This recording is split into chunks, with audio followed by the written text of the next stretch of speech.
Good evening, ladies and gentlemen, and welcome back to the Gran Turismo Series Racing League. That's the GTSRL Season 38, round number 3. And tonight we are at trackside at Fuji International Speedway in Japan for the conclusion of an EU Division 2 season, and it has been an absolutely crazy season so far.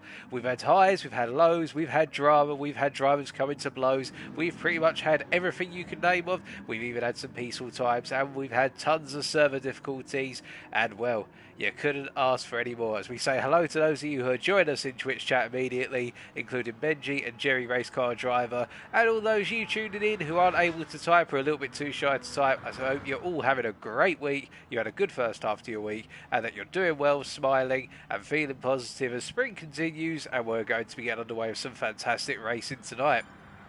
Now, of course, before we get to the track and we start to introduce our drivers, let's talk a little bit about the format tonight. Of course, it's 3 races. We've got 2 sprint races, races 1 and races 2. But even before that, we've got our 12-minute qualifying session, which is customary, and that precedes all events and will determine the grid from race 1 onwards. As we say hello to Pinga Phone as well. And then, of course, the grand conclusion tonight will be race number 3, the strategy race, or the feature-length race, as we like to call it, where you have that mandatory pit stop. A quick recap of the season requirements. So everybody is expected to run a Group 3 car with balance and performance active. However, our drivers can tune their cars, of course, and that has led to some interesting car choices over the first 2 rounds. And we are going to be seeing some more mixed up car choices tonight, most likely. Our trackside steward tonight is MDC3755, MDC being our organiser, and as a result the lead person who will be giving out all the orders with regards to things working, things not working, where we start races, qualified, etc. As we also say hello to Peachiola and Donuts for Donuts in the Twitch chat, and we hope you guys are doing well. But without further ado then, let's get down to trackside and let's start to tell the story so far, carrying on from last week for our EU Division 2 guys. And before we're able to do that, we need to quickly change our keyboard settings. There we go. Alrighty, so we are set to go, and let's start off then with our leading driver in the Drivers' Championship right now, and that is the Australian of Copel, who unfortunately is not currently available, but we expect will be arriving in a short time in the near future. Copel leading on 98 points at the moment, having picked up 2 perfect evenings back-to-back, i.e. the triple wins, and therefore secured a total of 49 points in both round 1 and round number 2, and the Australian really has been the man to beat. As we look further around the field, our second place man of Gomez 88, one of the 2 Pink Gomez racing drivers, is not currently at trackside, but we're expecting him to arrive within the next 10 to 15 minutes, as start checks will be getting underway at 1/4 to the hour. So we'll be getting qualified, I should say, at the hour, so that'll be 8 o'clock British Summer Time, as Copel has arrived at the track. So we do have our championship leader about to arrive, and well, he is being chased by Gomez, and albeit Gomez is on 81 points, and whilst not having the perfect string of second place finishes over the course of last week's round, his first week was a very strong one, seeing him pick up 2 second places, and then of course a little bit of a weaker finish, a 4th place in race number 3. And last week we saw that form dipped a little bit, particularly in race number 1, with him picking up what was a 7th place finish, and then in race number 2 a 4th place finish, and his fortunes did turn around in race number 3 with a 2nd place finish. But of course Gomez losing ground on the championship leader and not falling too far back into the clutches of anybody else, but it really feels as though Gomez now will be looking to secure his 2nd place in the championship and doing everything he can to try and put a little bit of pressure on Copel, but the Australian is the man to beat. And as we look further around the field, we are still waiting for a good number of drivers to join, and our 3rd place driver in the championship has yet to join as well. So we haven't really got too many drivers in our top 3 right now who we're able to introduce. So we'll come back to him a little bit. But the first driver we can introduce, because they are at the circuit, is the Finnish man right here of Peachiola, bringing the Aston Martin DBR9 GT1 for the final time of the season. The Finn currently 4th place in our Drivers' Championship on 64 points. Only 5 off a 3rd place, mind you, and only 2 clear of Notnats, who sat in 5th. And Peachiola having a difficult time last time out, in the fact that in races 1 and 2, which he was able to race in, picked up a 4th place and a 3rd place respectively. But then in race number 3, the engineers had to retire the car, and he didn't get any points to his name. So Peachiola having a very difficult night last week, and really having to go in order to try and make up as many points as possible. As we say hello to Johnny Powell, who's joined the Twitch chat. Now, of course, he'll be chased down by this man right here, and that is Not Natch GT, the V12 Advantage GT3 driver, so bringing the alternate Aston Martin today. The one which is a little bit less stable, but it does have that greater straight line speed overall, according to BOP. Of course, tuning could change things up entirely, and Not Natch was 62 points, where Peachy lost out last week. Not Natch was able to gain, albeit he did have a difficult time in round number 2, in the fact that he picked up a 3rd place in race number 1, a 6th place in race number 2, and then race number 3 it went from good to moderate to absolutely disastrous, and in the end he only acquired what was a 8th place in race number 3, so not able to capitalise on the retirement of Picciola at that point. But he has got a comfortable gap, well I say a comfortable gap, it's a 3.5 point gap to the British driver of Slimmy Cab. So the two Britons really in a tooth and nail fight in the chase for 4th place in the Drivers' Championship. And Slimmy Cab right now, the British driver, making his way around in what is the Aston Martin Advantage V12 GT3 machine, much like Not Natch. And Slimmy Cab on 58.5 points, having mixed fortunes in week number 2. Or round number 2, well the fact in race 1 he ended up picking up what was a 9th place finish, in race number 2 an 8th place finish, but then he did improve massively in race number 3, in the end picking up what was a 6th place finish, giving him a good point total and enough to put him right in the fight for 4th place in that Drivers' Championship. But of course, we haven't just got 3 drivers chasing after 4th place in the Drivers' Championship right now, because we also have a 4th driver, and that is the 2nd driver of the Ping Gomez Racing combination, and that is Pingo Phone, who is bringing the Aston Martin DBR9 GT1, a car which he has loved throughout the season, the Austrian, as he makes his way up towards what is turn number 5 on a practice lap, and currently sat on 55 points, so only 3.5 off a Slimmy Cab, and Pingo in 7th place in the drivers' standings, which is quite appropriate given the fact he was 7th in the practice times there until we saw somebody else retire to the pits. And well, last week was a very odd week for Pingo, in the fact that much like with Slimmy Cam, it seemed to go from okay to good to absolutely brilliant. Started off with race number 1 last week, he picked up a total of 9 points for what was a 6th place finish, and in race number 2 went a little bit backwards, picking up a 7th place finish, and then in race number 3 ended up picking up a 5th place finish. So the fortunes were on that upward path, and I think that's what Pingo will be endeavouring to do tonight. Try to find some momentum and continue to build on that momentum and get the points behind him. But he's being chased very closely, and now this opens up a 5th driver in the pursuit of 4th place in the championship. We have the driver of Roland 92, but if we were to introduce him in terms of his on-track name, of course, you're probably wondering who Roland is. Well, it is the driver of our Dutch, who is currently sat in the pits, the Dutchman here in the Aston Martin DBR9 GT1 as well. Currently sat on a total of 54.5 points, only half a point off of Pingo, and the Dutchman feverishly chasing down the Austrian as quickly as possible, and benefiting somewhat where others lost out to a degree last week, albeit with 5th place in race number 1, and then unfortunately a 9th place in race number 2, and then recovering to finish in what was 7th in race number 3. So Roland will be looking for a little bit more consistency tonight with the Dutchman and hoping for a better string of results.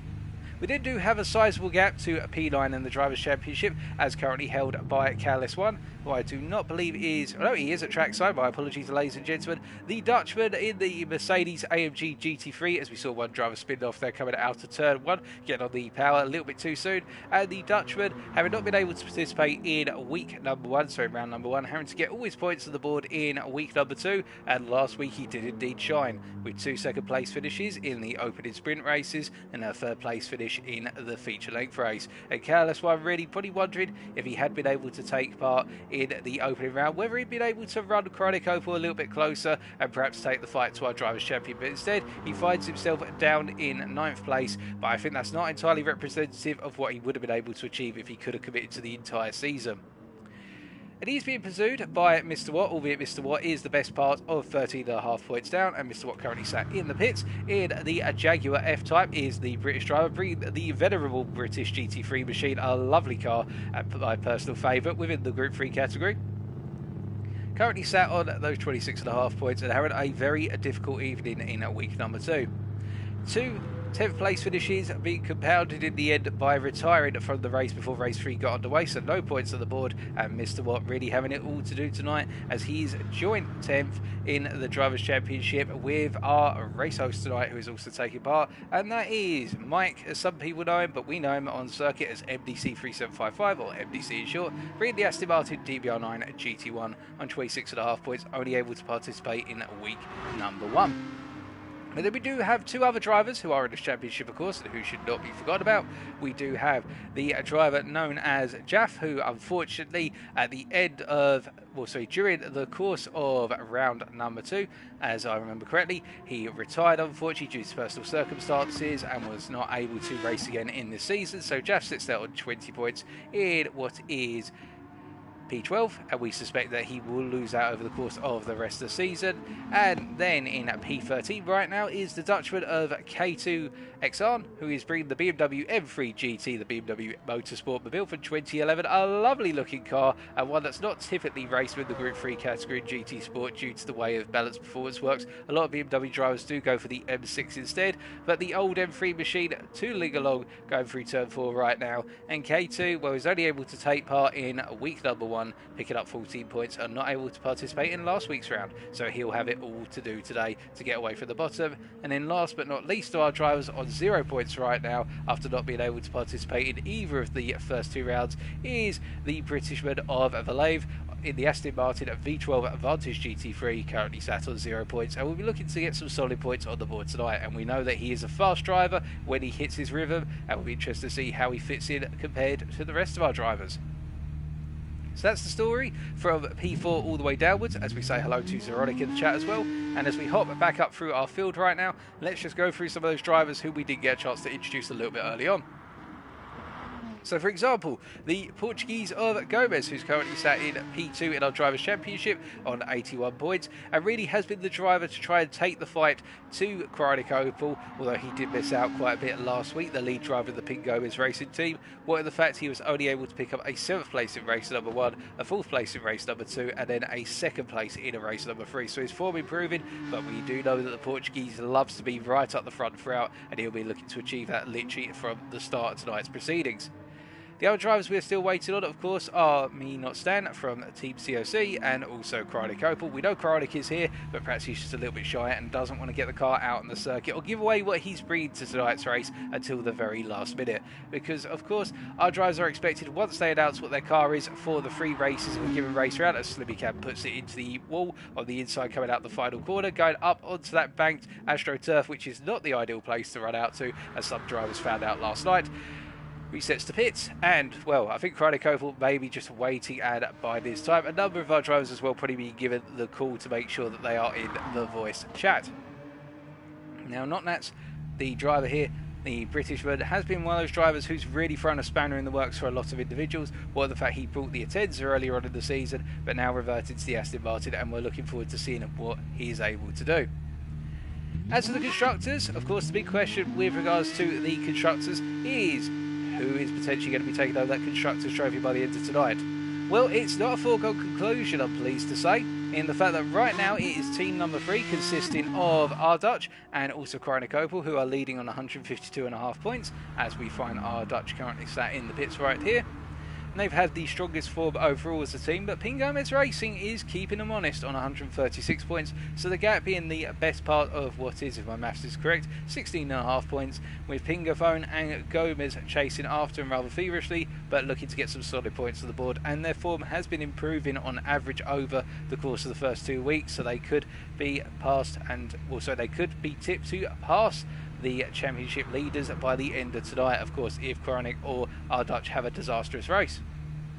However, Pink Gomez do need to keep their eyes on the fact that team number 2, currently 3rd in the Constructors' Championship on 126 points, the combination of the Finn of Picciola, joined also by Notnats, of course, these guys on 126 points, and trying to hunt down that 2nd place and trying to get themselves clear of the pursuing Team 7 on 102.5 points, so the best part of 23.5 points down, and that is the combination of KLS1, the Dutch driver who's running around in the Mercedes, of course, and Slimmy Cam, the British driver who is making his way around in the Aston Martin V12.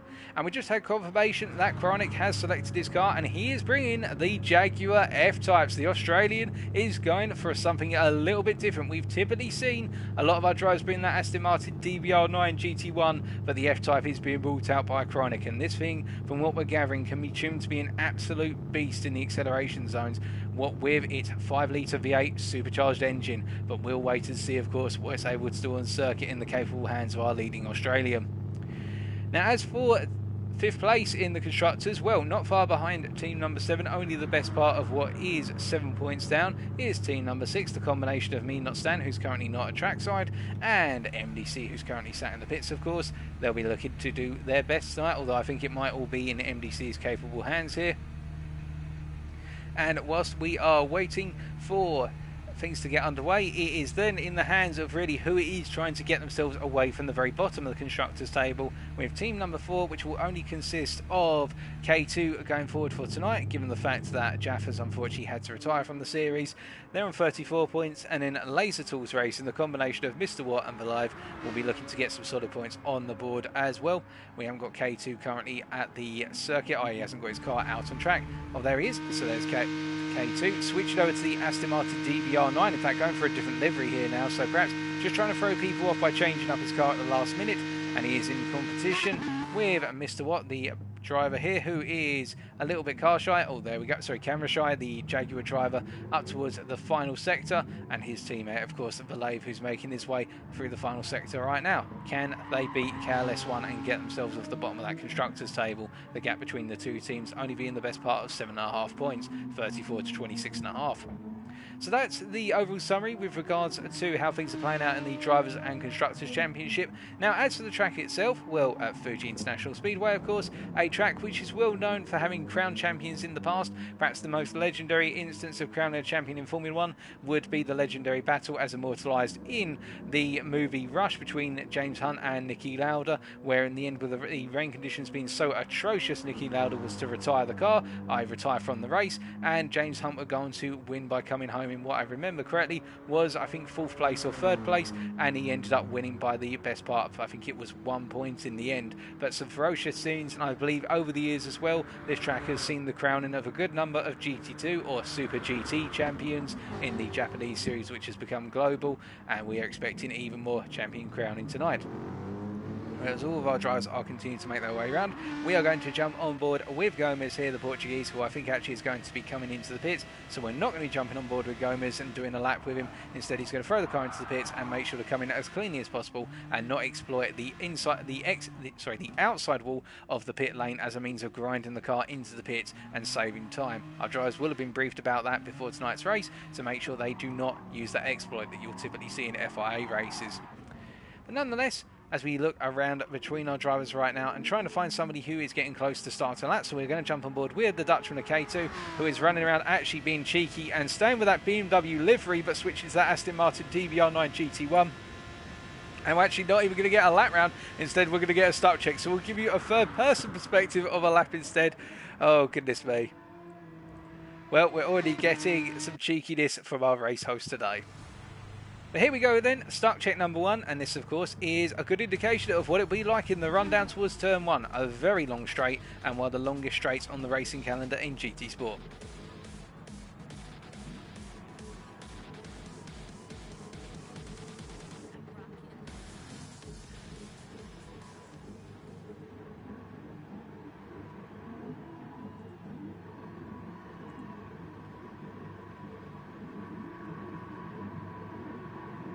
So it's 5 red lights, and it's lights out and away they go for stock check number 1, and you can see that unfortunately both K2 and Gomez have both got stuck on the grid, so that is very unfortunate. Already 2 technical issues which will need to be resolved, but otherwise the rest of our drivers are able to successfully pull away, although I believe Alave was able to pull away quite happily. although he's normally seen as one of the drivers who's caught up in the stuck check drama, but this time it was K2 and also the other driver of who was Gomez. But all these guys are going to be making their way around right now, as we see that Pingo Phone is leading the group all the way through down towards turn number 4, the extended right hand that is turn number 4. A very difficult corner, this one, as we ride on the hood of Pingo Phone's car, and he makes his way up into turn 5. Now, some of you may be wondering, of course, the big question with regards to Fuji, what about the overtaking opportunities? Well, Fuji is full of overtaking opportunities. It's a rather wide circuit, and it does offer some fantastic places to go for moves, albeit it's not an invitation to, of course, dive bomb all the way through the corner, but such as the hairpin right here, coming up to that turn 8 hairpin, we can see that Slimmy Cam making his way through nice and cleanly through what is the hairpin into chicane, and now coming up into the final sector here, the trickiest sector on the circuit, due to the fact you've got this combination of low speed corners typically in 3rd and 2nd gear, and ones where the rear end of the car will want to slide out because you've got the uphill camber changes as you go through each of the corners, particularly if you're in something which is mid-engine rear wheel drive, as we see Pingo Phone and Slimmy are battling through the final corner, and Slimmy going for that move on the inside, but Pingo Phone going a little bit wide there and maybe feeling a little bit aggrieved, and he'll have to be wary of that drivers will try and put it up the inside into the final corner because of how wide it is into a narrow apex, and as they charge down towards the line, it'll be Slimmy Cam who brings things home just ahead of Pingo Phone, and Careless One ahead of R Dutch. And the MDC round off our top 5, Mr. Watt, Valave, Picciola, and then it's going to be Cryonic Opal coming across the line in 9th. And Gomez right now just sitting there having a slice of dinner, probably a slice of pie or something along those lines, as the car's not able to get off the grid. It is stuck in location, and he's just waiting to complete the stuck check sequence right now, so he's going to have to wait for the best part of 2.5 minutes unless he is given clearance to leave the lobby as an emergency. So whilst we are waiting, in fact he does leave indeed, so he lets everybody cross the line before we leave. We say congratulations to all of our drivers who did make it round.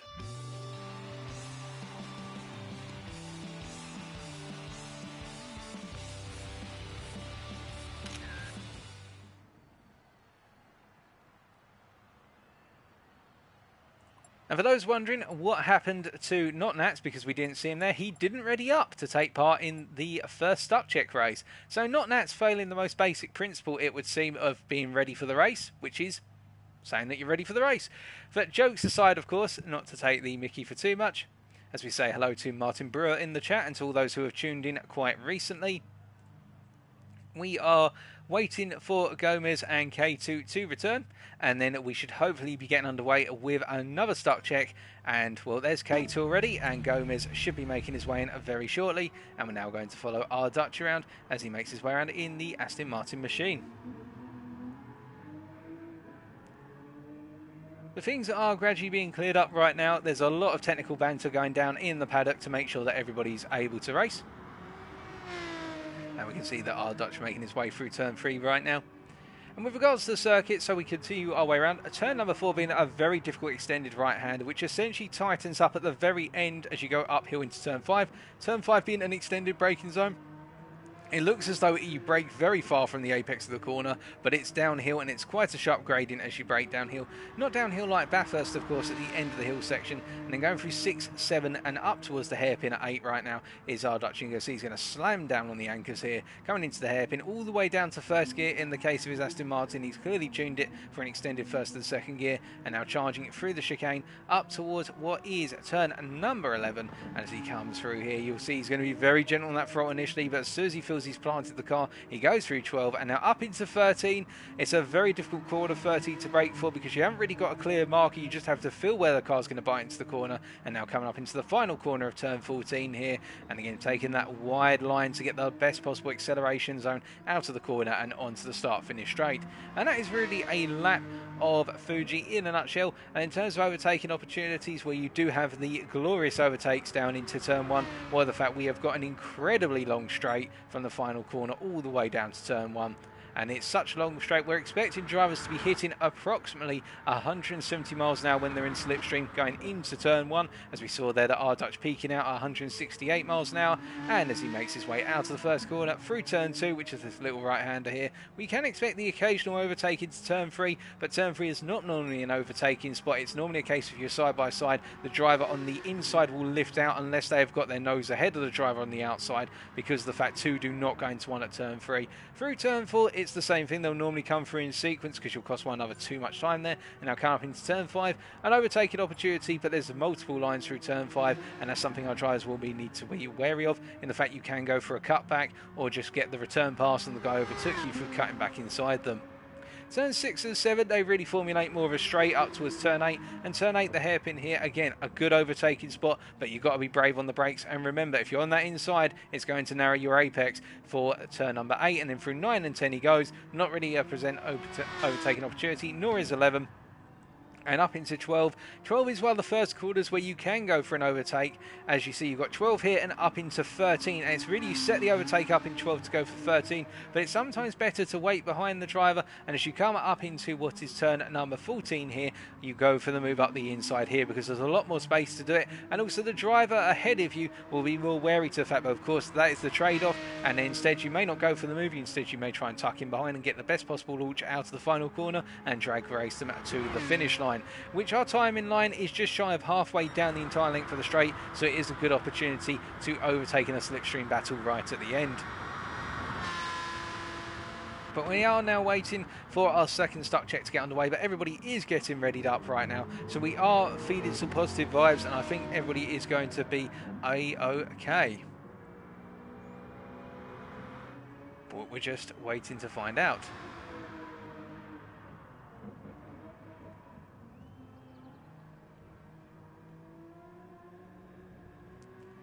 Now I'm getting word in my ear, we do have a couple of drivers who still can't see one another, so we are getting a couple of technical gremlins still carry on.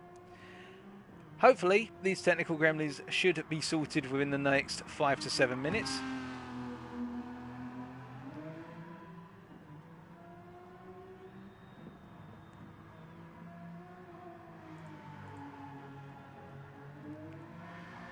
See K2 making his way through, and I think Picciola has just gone for a disconnect and reconnect.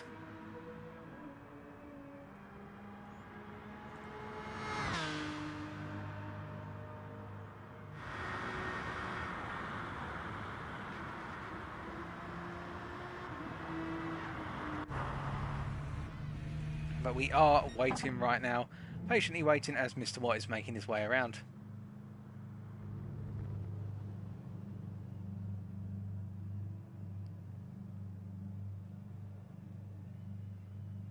I think Mr. Watt is parking up the car as well. I think they're all being just given the technical briefing with regards to not being able to see one another on track.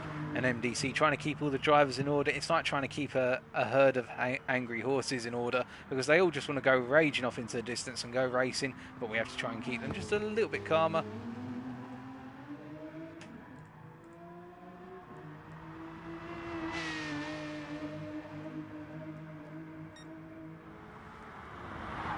Now personally, if you were to ask me which car would I have gone for if I was racing at Fuji myself, well, I'm not the best tuner, I'll be honest. The best thing I can do is tune a gearbox. As we see a number of drivers leaving the room, I'm not sure what's going on right now. I haven't been informed anything, and we've crashed the lobby, I believe.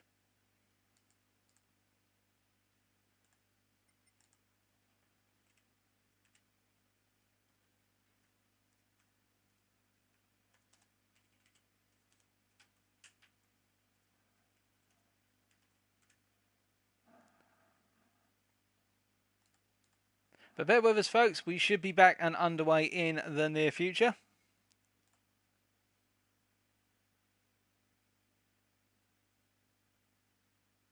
I'm just waiting for some information as to what has happened to the lobby.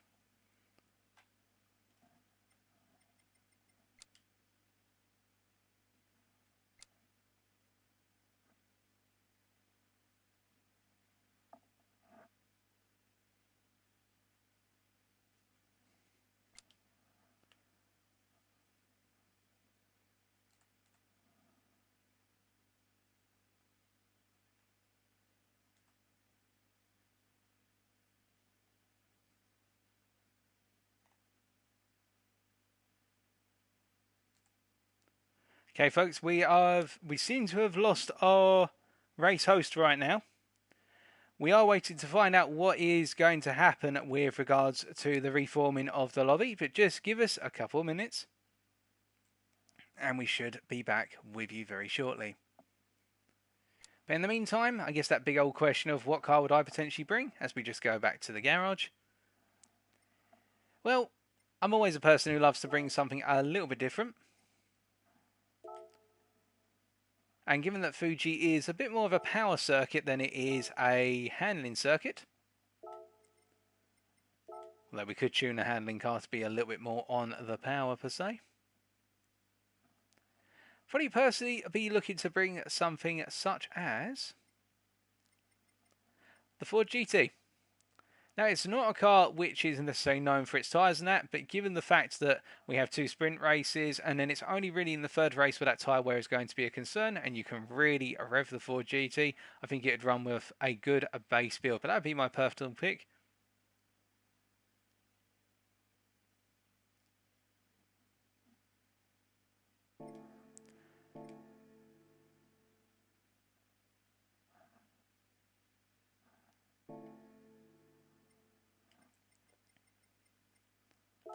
But we are just waiting to find out what has happened with regards to lobby. And I hope MDC is doing okay, that nothing has gone wrong on his end.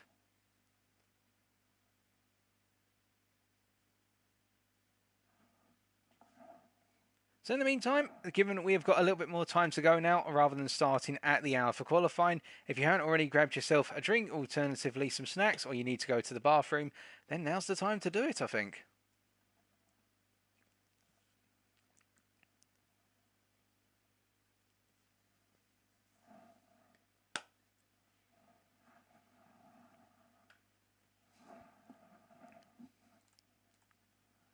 I think we are about to get some official word from MDC. I can see that he's just about to message everybody taking part tonight.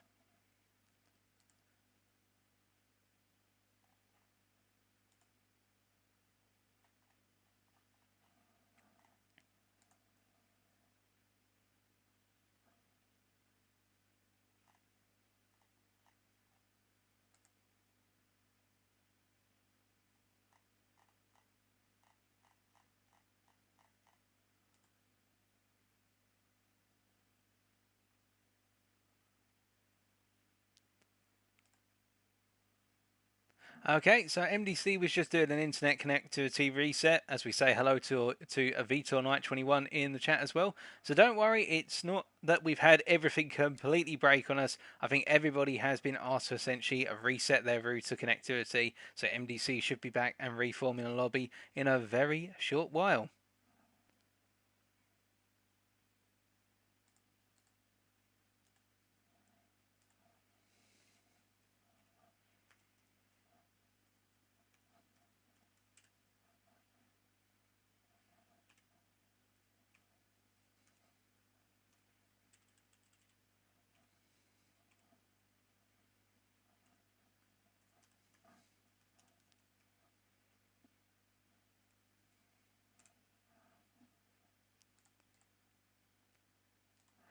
Yep, just bear with us for probably a couple more minutes. We should be back at trackside very shortly.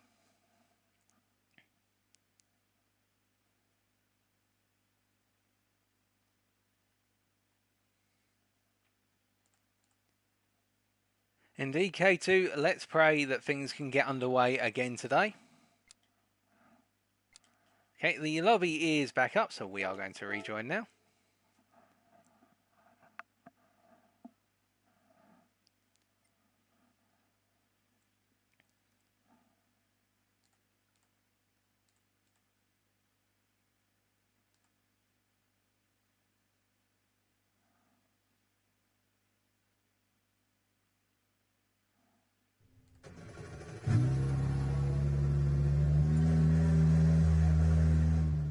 So everybody are bundling and barreling themselves back into the race lobby, so fingers crossed we should be able to get going at this time.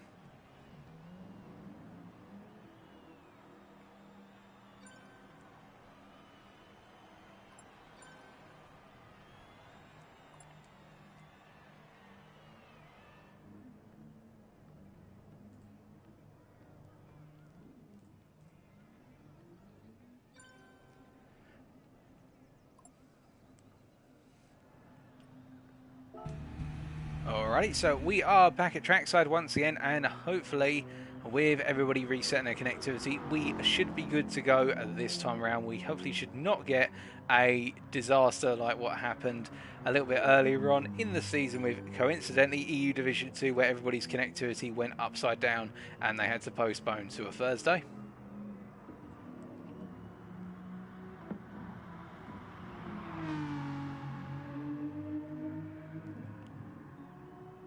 And not that's worth noting, going away from the communist China livery and actually moving away from it entirely. Perhaps he's broken ties with the Chinese government.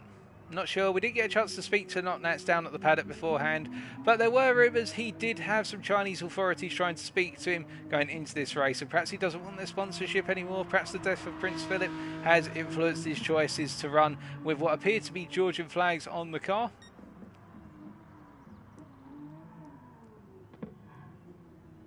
Not Georgian flags, my apologies, I can definitely not understand flags.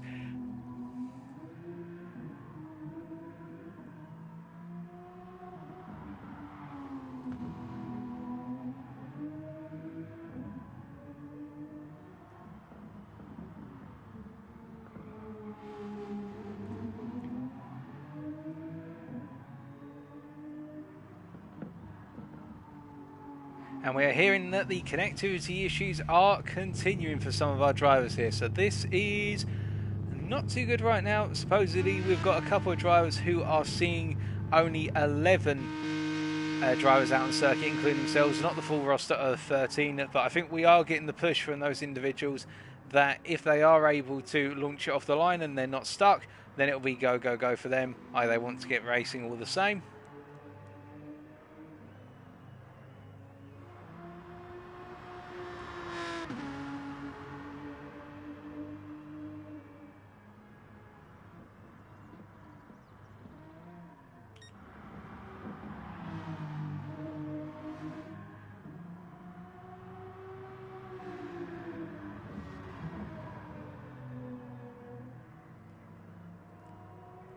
But right now, we are just counting down the time until we can get underway. Welcome back, Benji. You haven't missed too much. We're trying to resolve the technical issues at the moment. We have two drivers who appear to be unable to see a good chunk of the field.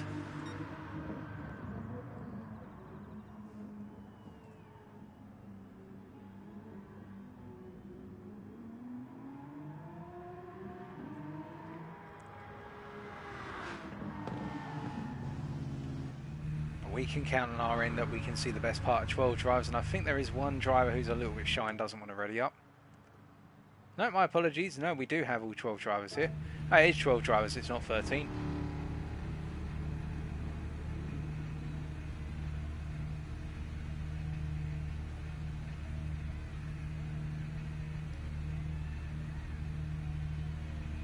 So I think what is going to happen, ladies and gentlemen, based on what I'm hearing down at the paddock, is that the two drivers who are affected by the driver visibility glitch are Valave and also K2, both of them to an extent. What we're most likely going to do is proceed whereby these two, so long as they can get it off the line in the start check, then we will have all 12 drivers racing. Of course, it does mean that two drivers are going to have the possibility of clashing with drivers they cannot see, quote unquote.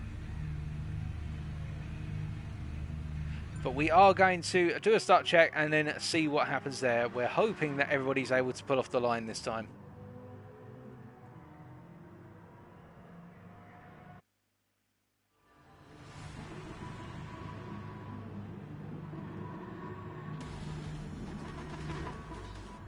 So as we pan down to the grid then for our second start checker tonight.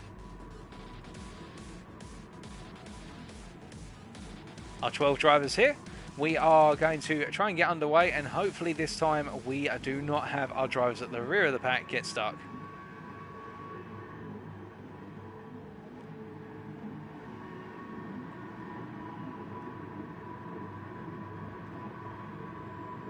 It's go, go, go once again, and Gomez is unable to launch. What about K2? K2 and Gomez, the two drivers who fell victim to being stuck at the start, still stuck on the grid. But meanwhile, up front, we can see that Mr. Watt going for the mother of all lunges there, not taking it too seriously by the looks of things, as they all come down into turn number 1.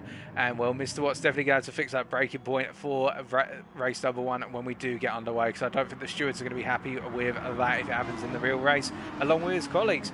But as they all make their way through turn 3 right now, we can see all of our drivers happily making their way through. Slimmy Cam just squeezing past Notnats in the entry into turn 4, and now charging all the way up towards turn number 5. And Notnats having gone wide there, and the car literally barreling across the circuit. He wasn't able to get under control, and fortunate enough not to wipe the face off of Slimmy Cam's car.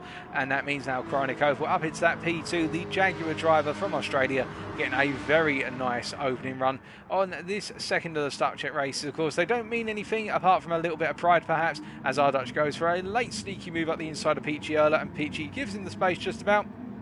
And Careless One finds himself chasing after what is Peachy Erler, and actually going off the circuit there. I think he might have just got a little bit of a tail slapper, as we can see now Chronic Opal putting some pressure on Slimmy Cam, who goes sideways up into turn 13. And it does look as though the rear of that Aston Martin is very unstable in that camber change corner there of turn 13. A corner where if you've got tyre wear in a mid-engine rear-wheel drive car, you'll know, because the car will slide out, as Chronic gets a little bit of a poor exit out of 14, just understeers up onto the raised AstroTurf there. And I think it will be Slimmy Cam who leads our pack home here. And as they come across the line, it's Slimmy Cam ahead of Chronic Opal, celebrating once again for 2 out of 2 on the start checks. And it's our Dutch, Peachy Erler and Pingo Phone round off our top 5, as everybody comes to a grinding slowdown, coming up towards Gomez's car that's just absolutely sat there, and Valave just passes through it like a piece of Swiss cheese. So there is your second start check of tonight, and it does appear as though we do have some ongoing technical issues.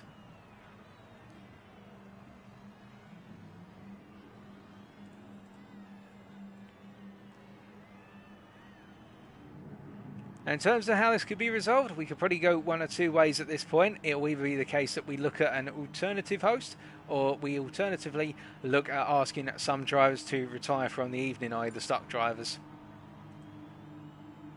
As we say hello to Robert DeMacuro in the chat.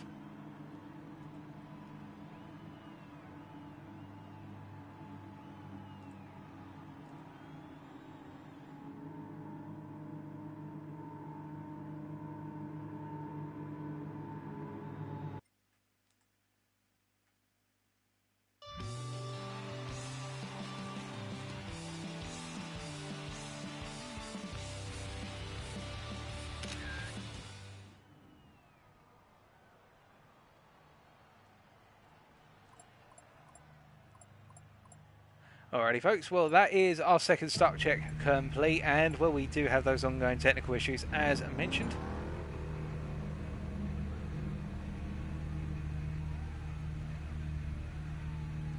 So we're still trying to do everything to get them fixed.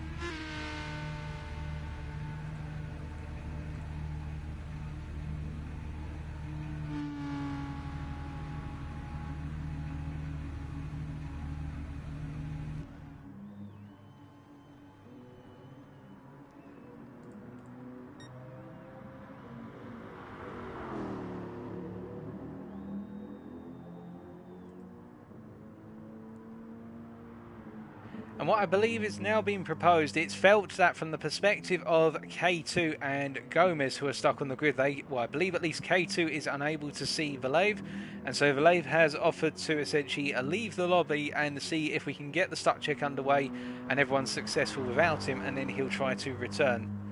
And in fact, K2 has also left the lobby as well, so K2 and that, they're going to just see if we can get Gomez off the line this time.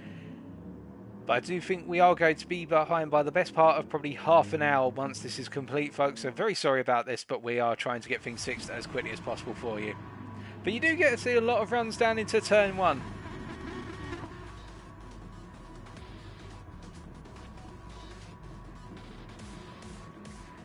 So as we get another start check underway, with only 10 drivers this time, let's hop on board with Mr. Watt and give you a feel for what it's like running down to turn 1 from the perspective of our driver, who's midway down the field.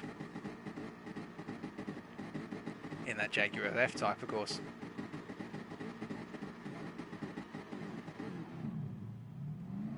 The good launch there, and I believe everybody has been able to get away. So Gomez is away as well. So everybody has left the grid safe and sound this time. And as they all barrel down to turn number 1, it looks as though everybody's got their braking points pretty nailed on. The Careless One sneaking it up the inside there. And the thing to know about turn number 1 in particular is if you're starting on what is the left-hand side of the grid from our perspective, but the right-hand side from the driver's perspective, you've got the ability to get right to the inside immediately, and it's a good place to put your car, because the only way you're going to get knocked off by another driver is if they hit you from the rear, or alternatively, you as a driver completely miss your braking point.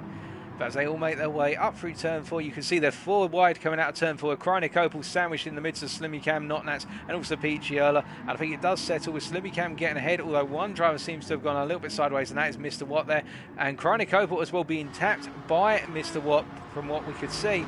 And Chronic Opal going out into the exit wall of turn number 5 there as they all come down into the hairpin. And looking further back, we can see that Gomez and Mr. Watt going side by side, and Gomez holding on the inside and then holding it to the inside once again through turn number 9, the first part of the chicane that follows, and doing a very nice job as we see Notnats getting it wrong there on the apex curve of turn number 10 and going sideways up. As we come into turn 13, Careless One having a good bit of space from MDC and R Dutch, and now charging up towards turn 14. And I think MDC is going to be caught on the inside by R Dutch, but if he can hold it to the outside here and get it planted on the acceleration, he is going to have the mother of all acceleration zones. And you can see already how having that wide line gives him the speed, but R Dutch does have the slipstream of Careless One. Who's going to win the drag race to the line? I think it is going to be by the smallest of margins R Dutch, who just pips MDC to the line as all of our drivers come across, and Pingo Phone holding off Peachiola in the end.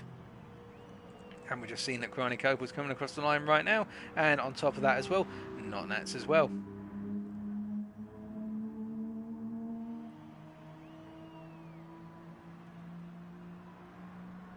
As Notnats comes across, and we say well done to all of our drivers for successfully making it through start check number 3.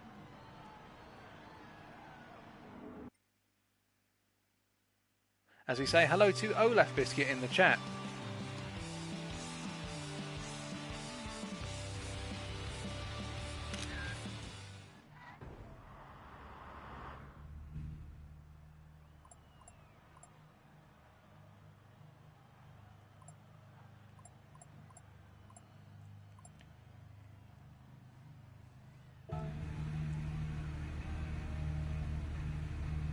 Indeed, Olaf, we do have some technical issues. We are missing 2 drivers right now, so that is K2 and also Valave. We believe that there are 3 drivers who are having interrelated technical issues, so K2, Valave and Gomez. K2 and Gomez both being stuck on the grid when Valave was in the lobby, although I wouldn't put it down solely to Valave, although that's the way I seem to be describing it right now. But since we've had Valave and K2 leave the lobby, we're bringing K2 back in right now and seeing if he's able to pull off the line, and then we'll try and get Valave in, and hopefully we should have all 12 drivers racing as a result of that.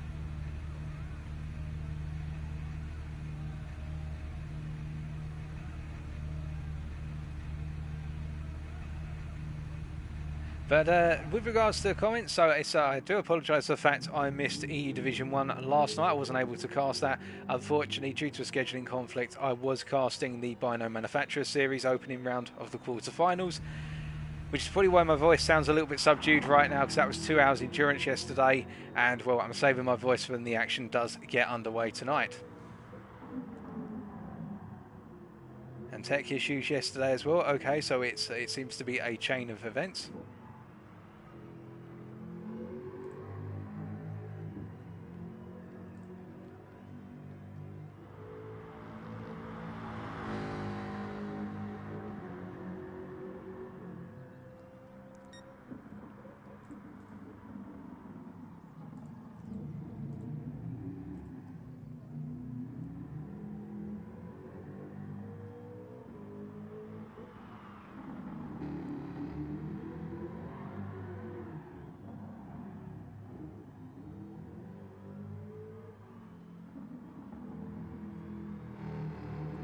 Okay, so we are going to get both K2 and also Valave back into the lobby, and we're going to try it once again. Hopefully this time we should be able to get everybody off the line, and we should be good to go.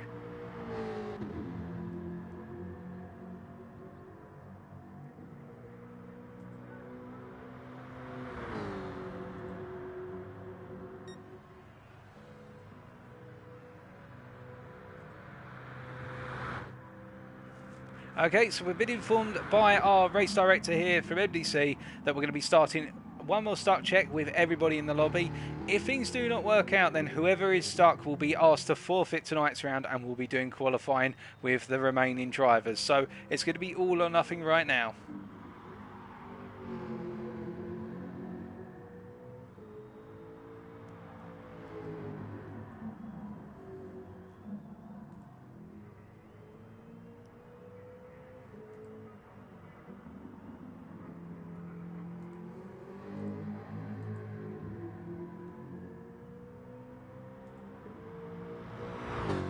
We are just going to have a quick sip of water, give ourselves a moment.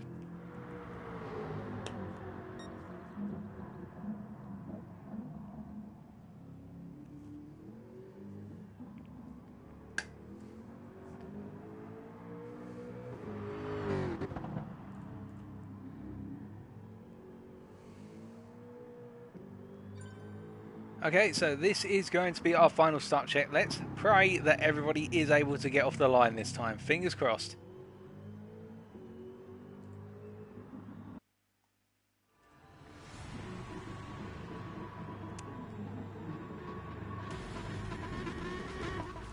So as we pan down to the grid then for start check number 4, the final one, it's going to be MDC and Careless One leading us away from the front row. The even number position staying up on that inside line into turn 1 as we mentioned.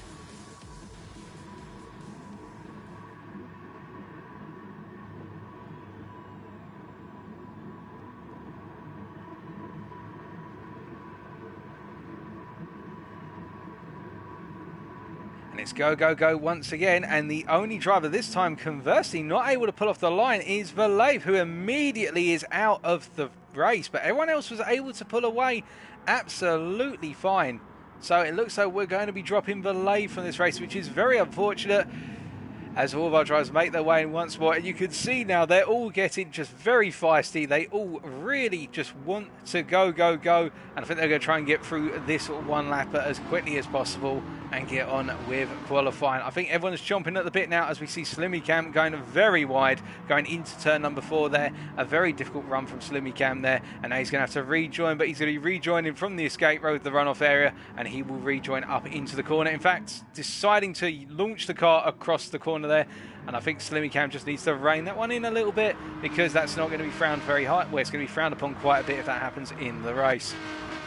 As all of our drivers make their way down, as we can see, well, Pingo Fun going a little bit out into the grass there. In fact, everybody concertina did, and Gomez taking some evasive action in the concertina effect under braking, as we're going to look back at that. And this just gives you an idea of what it's like running down into the turn 8 hairpin here. So you're going to see Gomez is going to get caught out with essentially 4 cars all braking on top of one another. And as they all stamp on the brakes, it's our Dutch, who he just clips the rear of trying to take evasive action. And he does manage to get out of the way, but it's not enough. And in the end, sends himself flying off into the distance.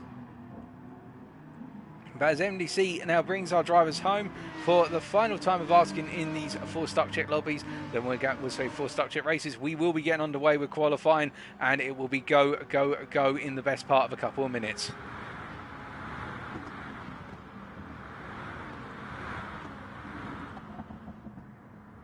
As we say hello to Yaya in the chat. Well, we are hoping, Yaya, that within probably the next 2 to 3 minutes, qualifying will be getting underway with some haste.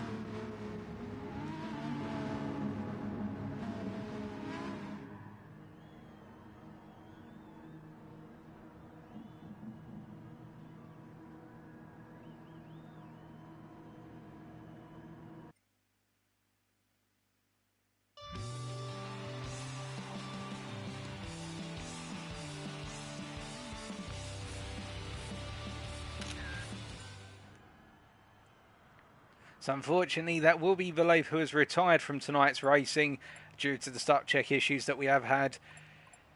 But where one driver has retired tonight, the other 11 will go on, and it is a sacrifice which we're sorry to have to accept.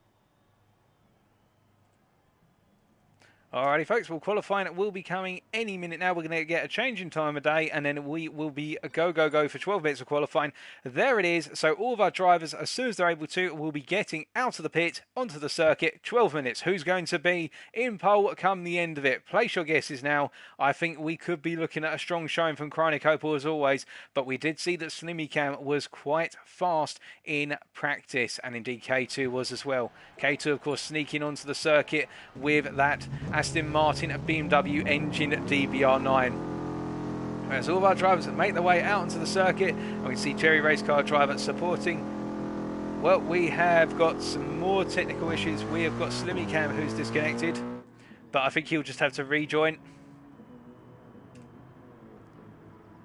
But we are go with qualifying right now. So it's 12 minutes of qualifying and everybody will be pulling out the pits. And it will be a careless one who makes his way up towards turn 3. I don't think we're going to get a restart of qualifying. Whoever's not in there and whoever takes time getting out the pits, well, that will be a time lost by them.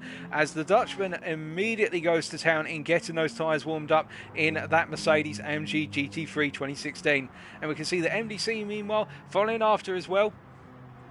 And the British driver here giving himself a little bit of space to careless one. Our drivers are mandated to give themselves about the region of 5 seconds space to the driver ahead. And of course the driver behind has the responsibility to respect the same level of space. But you can see that to our drivers it means a lot for them to be able to get around the circuit as soon as possible and get those opening banker laps in. Because when the fuel comes down these cars, those laps will start to significantly improve, particularly along that start-finish straight where you're going to gain a lot of time. And it is Picciola who is already going to town in taking his time coming out the pits and maybe doing a little bit of fuel burning, as is Chronicople. And we know with Chronicople the format normally is for the Australian driver to do a lot of fuel burning on the opening out lap, get that fuel down, and the Jaguar does take a bit of effort to get the fuel down in that car because it is rather efficient when it's engine, and then go for a mega lap after a few minutes.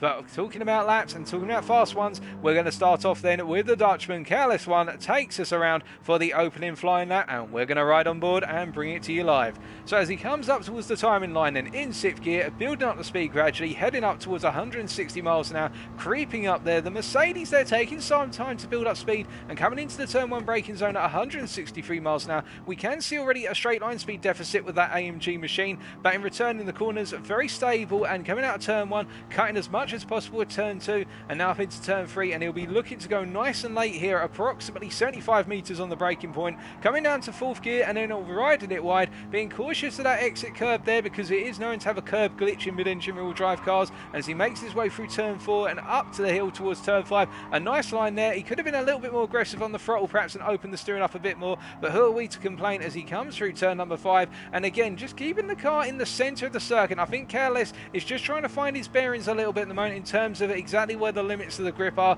as he goes through 6 and 7 and now comes roaring down in towards turn 8, braking at approximately where a 100-metre board would be. We have that little orange icon on the safety barrier on the right hand side which a lot of our drivers use, and also the Dunlop barrier as he makes his way through the chicane and up towards turn number 11 now, as he comes up in towards turn 11, getting nice and planted, using the weight of the AMG to keep it stable up through 12 and braking hard into the left-hander of 13, coming down to 2nd gear, going a bit wide of apex there. That's going to cost him the best part of about 2.5 tenths because he wasn't able to get a free flying line, and now into 14, going for the wider line, I think setting himself up for another flying lap rather than trying to maximise his run out the corner. And Careless one not having the best of laps, it should be said. We can see that on the radar MDC has closed up a little bit over the course of the lap, but as Careless one accelerates down towards the timing line right now, building up that speed at a rapid rate, the Dutchman sets the indicative lap of a 140.3, and I think MDC's gone fast already. It is a 38.9, but what about our Dutch? Is he able to pip it? A 39.2 for our Dutch. Not Nats in the Aston Martin coming across the line with a 40.6, and then K2, well, we knew he was fast in practice, but this is looking to be a 40.5. He's got a lot to go as the Austrian Pingo phone now comes out onto the straight.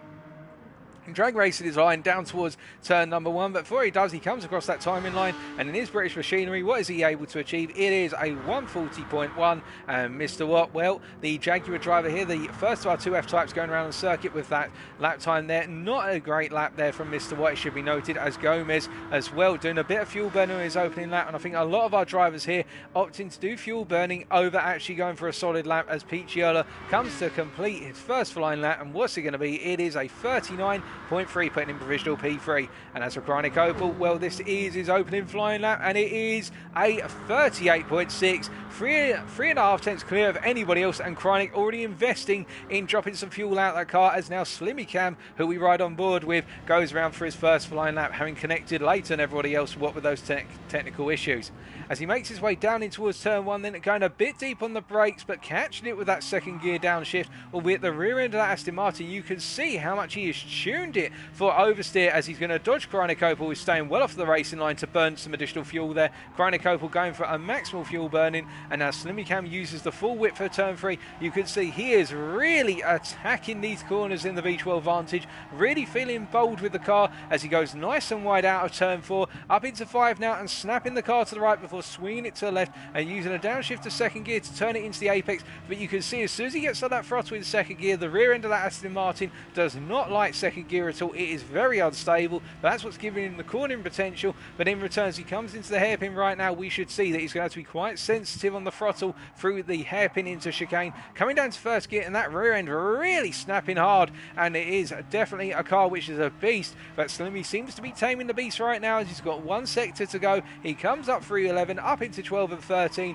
He's got to nail his braking point. He's going to brake nice and early and get it tight on the apex. The car fighting with the driver there and trying to understeer off, but he says no and puts it into the corner. And now turn 14, again it's going to be a similar scenario, I reckon. A little bit of understeer, quite heavy understeer in fact, as he does go wide, and that is going to cost him the best part of probably 2 tenths as he comes out the corner. And now it's a long run down towards the start finish line to complete the lap. I suspect this is going to be good for somewhere in the midfield, but probably not the lap he wanted. It's going to end up being what is a 39.5 and puts him provisional P6, 3 tenths down on the fin of Pete Chiola in P5. And speaking of Pete Chiola, well, he's making his way onto another flying lap right now and giving it another crack of the whip as he makes his way through turn number 3, that 39.2, a solid lap so far, and only 300ths off of the Portuguese of Gomez in P4, who, speaking of Gomez, is a little bit further up the lap right now, coming up towards the turn 8 hairpin.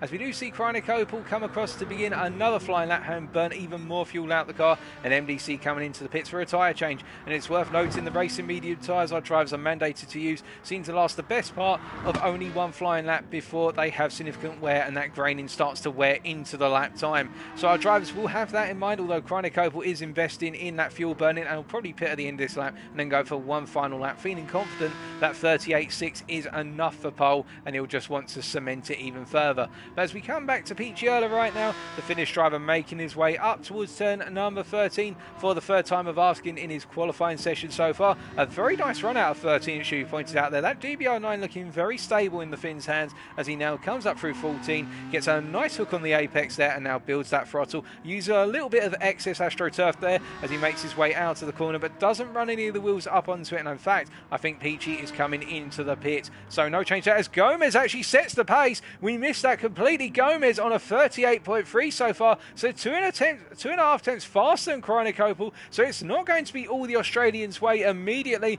as we can see a changeover and Gomez jumping up the field there with a phenomenal lap, and now it'll be for Chronic Opal to respond. And Chronic right now on what appears to actually be a flying lap as he goes again. And we did say that he was investing another, or is he? No, he's doing some additional fuel burning, so Chronic Opal will most likely either be coming in on this lap, or alternatively going for one more lap on some heavily worn tyres. We're going to have to make that decision soon, because we've only got the best part of 3.5 minutes left in this qualifying session, as we see that Slimmy Cam right now on a personal best, but having to get out of the way of everybody into turn 3. A very unfortunate place to find himself there, as Pete Chiola and Pingo Phone are both made their way around, and KLS1 improving to a 39.3 and going once again now up into provisional P7. But it is a very tight field, literally from the leader downwards right now. Well, I say that it's more from P3 downwards, that we've only got a tenth separating each driver effectively, and it's anyone's guess who's going to be on that second row of the grid. I think the front row is going to be dominated by the Portuguese and the Australian, but you never know what could happen with only 3 minutes to go in this qualifying session. As Slimmy Cam right now wringing the neck out of that V12 Vantage once again, and how will Chronic Opal respond to our leader?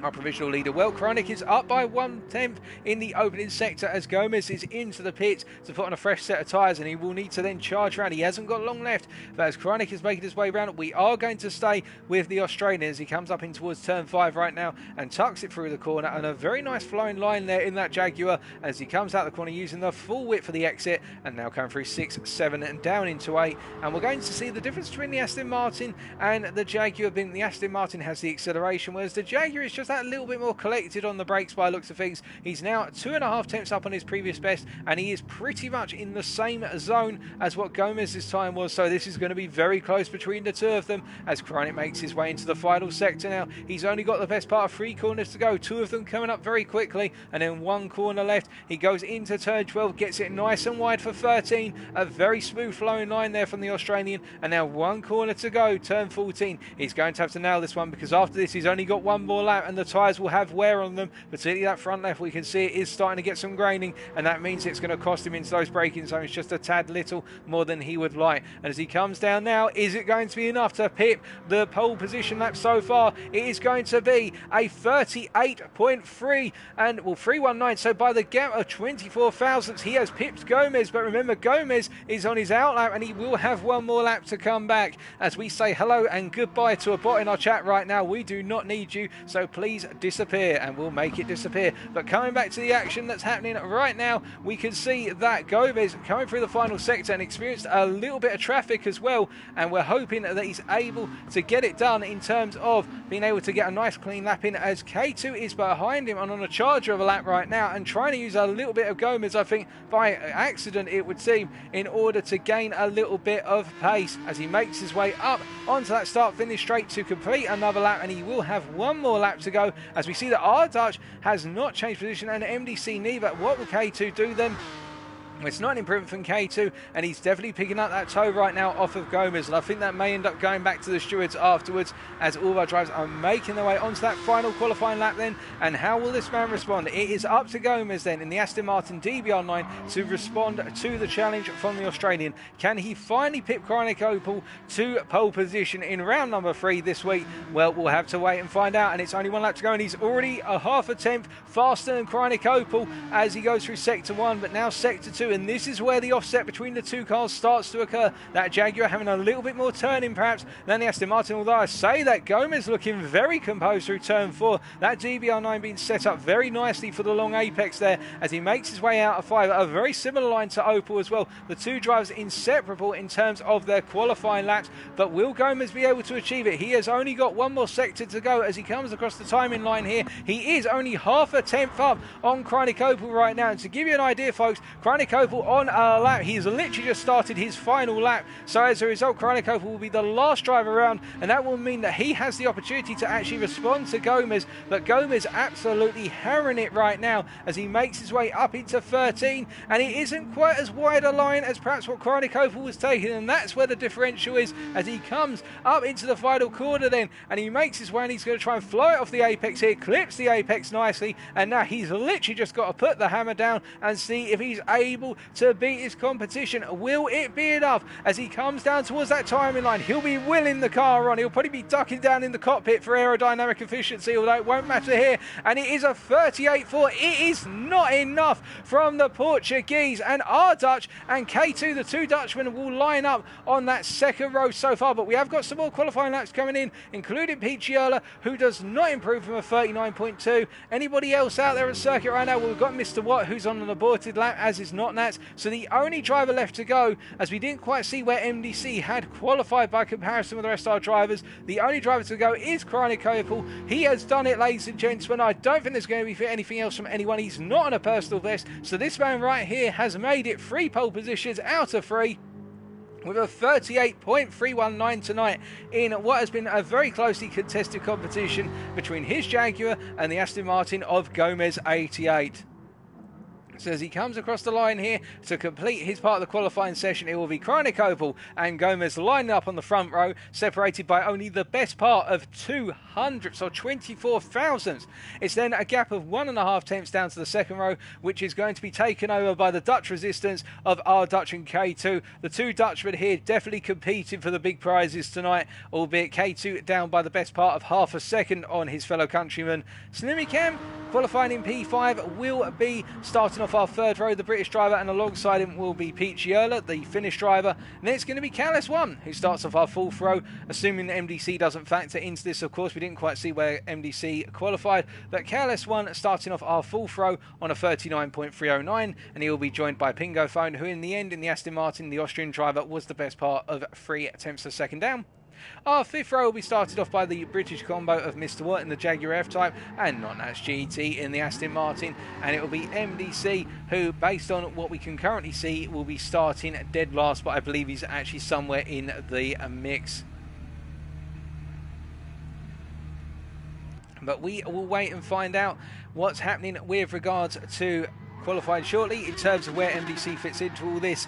But it is a very close qualifying session, and as we go into race number 1, I do think that it's going to be very close and very fierce between our top drivers here today, particularly our top two. And I think Gomez will really want to put the pressure on Kreinik early on and potentially get ahead of him into turn 1 and put him in a position where he may find himself being usurped by some of the fast drivers and very competitive drivers behind him. Because remember, Kreinik right now is leading the Drivers' Championship, having picked up 3 wins in each race evening compared to Gomez. So Gomez has got to try and find a way of ensuring that he finishes ahead of Kreinik, and Kreinik doesn't get a solid string of second places throughout the whole of tonight if he wants that Drivers' Championship.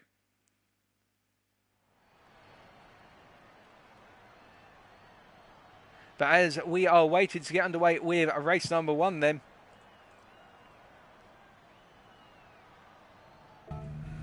place your predictions now, ladies and gentlemen. What is going to happen in terms of what I reckon personally? I think Gomez is going to be the one to watch down into turn 1. He starts on the right-hand side from his perspective as we get ready for our opening 6-lap sprint.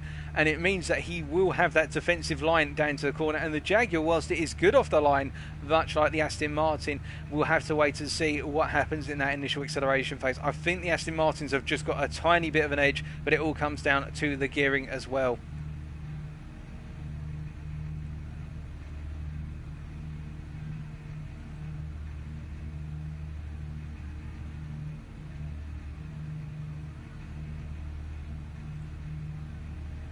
If you excuse us a second, folks, we are just waiting for things to get underway.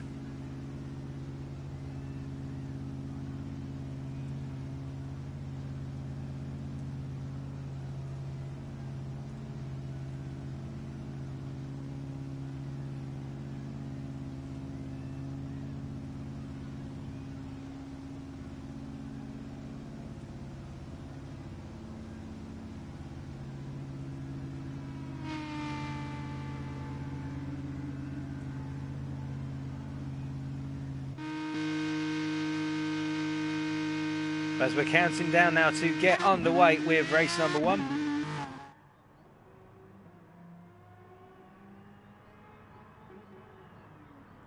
We do also have some grid penalties which are going to be applied to our starting order, so this may mix things up even further, folks, but we'll let you know precisely what is going to happen when we get underway. We did have a huge number, it should be pointed out, a huge number of stewards inquiries from round 2 last week across all 3 of the EU divisions, as I understand it, albeit things were a little bit tamer in EU Division 3 by comparison with Divisions 1 and 2, but that means we have got a number of grid penalties that are going into tonight. And I think actually from what I'm hearing down at trackside right now, MDC did set a lap that was up towards the top 5, so I think MDC is actually going to be on the 2nd or 3rd row.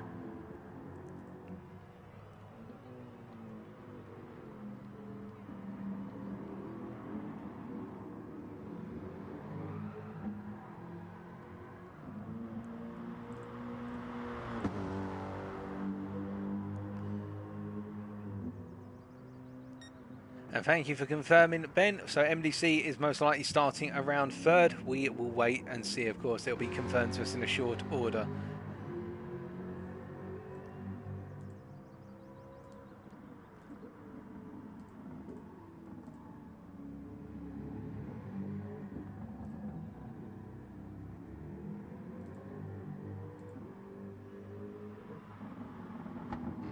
We're just waiting now really for everything to kick off, and we should be having race 1 within the next minute or two.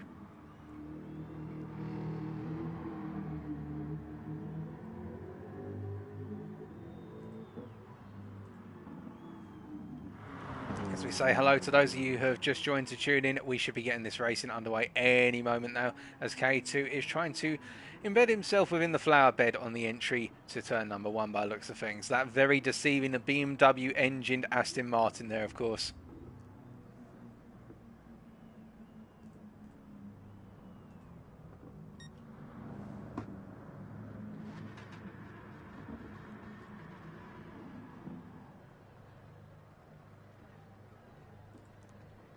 And KLS1 just gradually cruising now down towards turn number 3.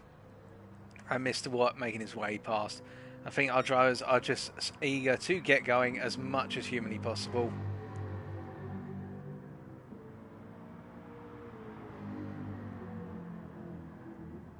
And of course, I would be in their shoes, given the fact that we are a little bit behind schedule. They just come here for the racing. They don't worry about all the politics or the stewarding or anything like that, or the technical issues. They just want to go charging out of the circuit and get going, of course.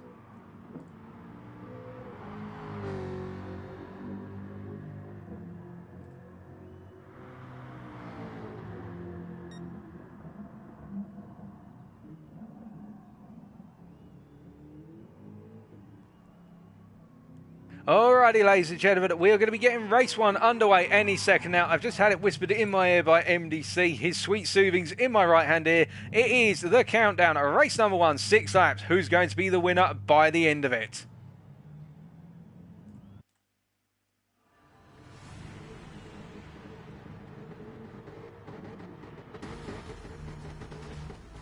So as we pan down to the grid then, it's Chronic Opal on the right, Gomez on the left, behind them it's MDC and K2. What of the fact that R Dutch had that free place penalty, and well, keep an eye out for R Dutch. We know he's got a lot of pace starting in P6 in the end.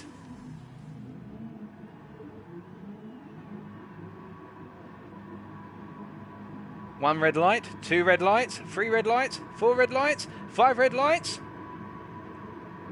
And it's lights out and away we go, and everybody getting off to a relatively clean start, although immediately you are going to see Chronic Opal. In fact, Chronic Opal has had a phenomenal launch by comparison with the Aston Martins behind him. That Jaguar really working out, and MDC squeezing with Gomez onto the inside, but Gomez holding that inside line, and K2 getting knocked a little bit there, and I think hitting the rear of Gomez as a result. But Chronic Opal has already had the perfect start and can make a breakaway, and I believe it's his teammate of Dutch who is up into P2 and now trying to lead the field around through turn number 3. Slimmy Cam up into P3. Behind it was K2 in P4, but he's coming back at Slimmy Cam already through turn number 4 for the first time of asking, and you can see we've got a massive concertina of cars as they come up into turn 5, and it is side by side between Gomez and MDC. Gomez holding off MDC for the time being. These two drivers having a brilliant start, of course, but then losing it all in turns 1, 2 and 3, and Gomez falling further back right now, and I think we're going to potentially see a move down into turn 8 from Slimmy Cam. He's been looking very feisty on the brakes, although he keeps it nice and cool here, and further in the back of your picture you can see that Mr. Watt coming to blows with Careless One and Picciola. They try to go 3 wide through the hairpin. You don't really do that, fellas, and Careless One's able to break away as they make their way up into the final sector, and it is Picciola who's now ahead of Notnats, who's got ahead of Mr. Watt, although Notnats has gone very deep, and Mr. Watt comes back at him and cuts back into turn 12, although Mr. Watt does get a little bit of snap oversteer and has to go wide, and as he drifts wide, Notnats and Pingo Phone come to blows, and instead it is a case that Mr. Watt is now back on the outside as they come up into the final corner, and Pingo Phone on the inside as the drag race commences. And speaking of drag races, Slimmy Cam and MDC having a drag race, but Slimmy burning the penalty, so after 1 lap it is Chronic Opal leading the field by 1.4 seconds ahead of R Dutch, his teammate, who is 0.8 seconds ahead of K2, followed by MDC. Then we've got Gomez, Picciola in a drag race battle with Careless One for P6. Careless One dropping behind Picciola for the time being, but under braking into turn 1, we know that Mercedes is so strong in its brakes, and Careless One looks to the inside, but he hasn't got the overlay as Picciola feels very confident on his brakes as well. And Careless One being attacked now as a result of the loss of momentum by Slimmy Cam, who with that penalty drops all the way down from what was P4 at the end of lap 1 all the the way to P8, and now he has to try and find a way back. Mr. Watt leading the rear pack of our field ahead of Pingo Phone in P10, and also Notnats. And Notnats, I think, flashing his lights right now to try and signal to Pingo Phone, look at me, not Mr. Watt. But meanwhile, as we can see, Chronic Opal definitely pulling away, and all of our drivers keeping it relatively calm and cool as MDC and Gomez now, well, in P4 and P5, and Gomez chasing after MDC, and Gomez will want this place back as much as humanly possible because he'll know that he was meant to be in P2, but then that instant on lap 1, turn 1, is where he fell all the way down as MDC goes a little bit deep, but you can see that he blocks the inside on turn 9, and Gomez loses all momentum. And Careless One, meanwhile, in a battle with Slimmy Cam, still holding off. The British driver is the Dutchman for the time being. I think given how close they are right now, we are going to see some fireworks and a potential move coming up in the very near future, perhaps at turn 14. Hold on a second, K2 is into the wall. What on earth has happened to the Dutchman there as he rejoins across the track? And we can see that Gomez hold off Picciola, and in that battle for what is P6 behind P7, or K2 comes in the way of KS1 and also Slimmy Cam. So we are going to have a three-way battle down into turn 1. It is going to be the mother of all drag races. 2 Aston Martins and a Mercedes walk into turn 1, and I'm not sure which one's going to come out the better of them. And meanwhile, in the battle for P4, Peachy and Gomez. Peachy having a very good run on Gomez. Gomez on the inside into turn 1, and the Portuguese, can he get stopped? Well, Peachy goes deep, and meanwhile, Slimmy Cam on the inside into turn 1 for P6 holds off K2 and Careless One for the time being. But you can see K2 goes to the cut back there, and he doesn't get it done as Notnats is off at turn 1, missing his braking point by the looks of things, all the way down in last place and well down on the rest of the field right now, as we can see that Mr. Watt still holding on to P9 in the rear of the camera shot there. K2 trying to sneak his way out the inside of Slimmy into turn 4, and he does get it, but it was a little bit of car riding, and Slimmy will feel that that was a car ride, and he'll hang himself in there for turn 5 as a result. And K2 stands to the outside, respecting Slimmy's presence, and you can see now they're side by side racing up towards turn number 8, as we have got Careless One making his way down. Pingo Phone and Mr. Watt coming to blows as well. I'm not sure what happened there between the two of them. Let's find out. So as they were coming through turn 4 and up into turn 5, was there contact between the two of them? Did Pingo simply go late on the brakes or collide? Well, he went to the inside and Mr. Watt turned in, and I don't think he was aware of the fact that Pingo had gone through on the brakes and Mr. Watt got on the power too soon, but Pingo waited for him. Great sportsmanship there, and they carry on, and Notnats up into P9 just ahead of those guys. But as well, that's all been going on, MDC in P3 ahead of Gomez, and K2 up into P5 having cleared Peachy and Slimmy, and we see Careless One down in P8 right now and trying to find his way back into this fight, but K2 really losing out with that mistake at turn number 13 on lap number 2, and now as they all charge out of the final corner. Well, what's happening at the final corner right now, we should say, we've got Notnats leading the little pack of 3, battling over P9, and we can see that whilst it is Notnats leading, it could change at any time. But meanwhile, up front are Dutch clear of MDC now by the best part of 3.1 seconds as MDC goes in, and it's Gomez, K2, and well, Peachy going to the inside into the turn 1 hairpin versus Slimmy Cam. And both drivers showing each other the respect they deserve, and it looks as though Slimmy Cam is still in that drag race. And will he commit to the inside to turn 3? He has got the nose ahead. He is going to commit to the line on the inside, but in the end, Picciola sweeps around the outside. Slimmy just hasn't got the brakes to do it, and that means that Peachy moves back into P6, but I don't think it's going to be long before we're going to see more changes. Gomez goes wide out of turn 4, as does Careless One in the wash of Slimmy Cam's vehicle, and now the Portuguese under that pressure picking up a half-second penalty as well for going wide there. It seems our stewards, our automated stewards, love to give penalties out of nowhere for no reason, and as they make their way in towards the hairpin right now, we're going to expect it all to open up once again as Slimmy Cam looks for a potential move versus Picciola, but it's not going to happen for the time being, and Slimmy has to bide his time. He's a patient man, Slimmy, at this point, but as he gets a bit of snap oversteer coming out of turn 9 up into 10 and now 11, we wonder how long it'll be before he does go for that adventurous move, as we see Pingo Phone trying to find a way back past Mr. Watt after the collision between the two of them, and Pingo Phone on a mission to get into the top 10.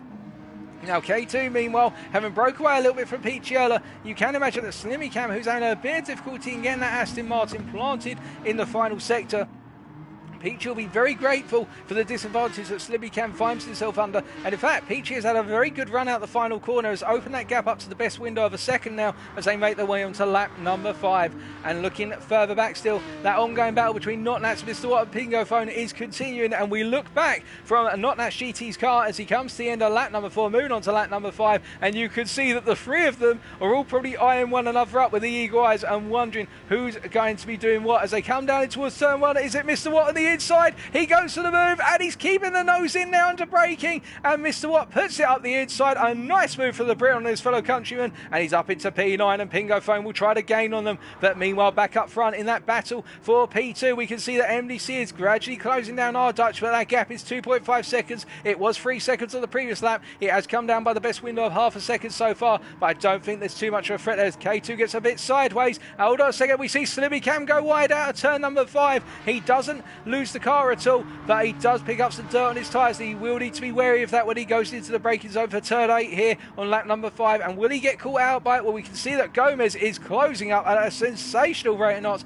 Is the Portuguese on the British driver here, and we'll wait to see what the Portuguese is able to do with 1 lap to go. There's definitely going to be some sort of move on, as we see that Mr. Watt in that battle for P9 is still ahead of Notnats and Pingo Phone, but it could all chop and change in the very short period of time that's remaining in this race, as K2 is definitely starting to struggle on those worn tyres, as is Slimmy Cam. Our P4 and P6 drivers having to go defensive for the final lap most likely, as we see K2 tries to push on as he makes his way down towards the timing line to begin the final lap of race number 1. Now behind them, of course, we can see that Slimmy Cam and Gomez locked in a deadlock battle here, coming down onto that timing line. Lap number 6 gets underway for the pair of them, and Gomez has got the slipstream. Will he go for the move? Slimmy Cam immediately going defensive, and we can see the little trail cars of that battle for P9 at the rear of your camera shot. But Slimmy Cam on the inside, Gomez has already got the overspeed as they come up into the corner then. Slimmy Cam going as deep on the brakes as possible and slides a little bit, and Gomez goes for that cutback, and does he get it? That is the question, of course, as K2 is being caught very quickly at the front of your picture by Picciola right now, but focusing on the battle for P6. Slimmy Cam defending to the inside in turn 3. Gomez trying to carry that momentum through, and Slimmy definitely struggling with the car right now, and we can see that whilst he hasn't got too much tyre wear, the rear end of Aston Martin is just not as cool and collected as it was at the start, and he's really having to try and find ways to keep Gomez out, as Gomez goes for a look on the inside, but he can't quite get it there as Slimmy Cam turned into the apex just on time, and Gomez has to wait for an opportunity. Will it come into turn 8 as we see K2 still holding off Picciola by the window of half a second? It's not a move there, and Gomez looks at the move to the inside into turn 8, and as we flip the camera around it, he's gone for it. He's got the cutback as Slimmy Cam over, and Gomez on the grass, and he has to let Slimmy Cam back through for the time being, because it would have been an illegal move, and Slimmy Cam has only got 1 sector to go in order to hold off the Portuguese. Will Slimmy Cam be able to do it as K2 makes his way, and he's side by side with Picciola as they come up into the final corner. Picciola on the inside and makes the lunge, but meanwhile, ladies and gentlemen, as they come out the final corner, your race winner by a window of 4.5 seconds is Chronic Oval, picking up the win on race number 1 ahead of our Dutch. And I can see in the rear of your camera shot as MDC comes across the line in P3, it will be Picciola who pips K2 to the finish line in the drag race, and it will be Slimmy Cam who holds off Gomez by a small margin for P6. Careless one in P8. The Dutchman hold on in the end there, and it's Mr. Watt who broke away from the pursuing Pingo Phone and Notnats, and Pingo Phone picking up that P10 position just ahead of Notnats GT. But I suspect we've got plenty more racing to come from all of them. Congratulations to all of our drivers, but most importantly, congratulations to our race winner, Chronic Opal from Australia.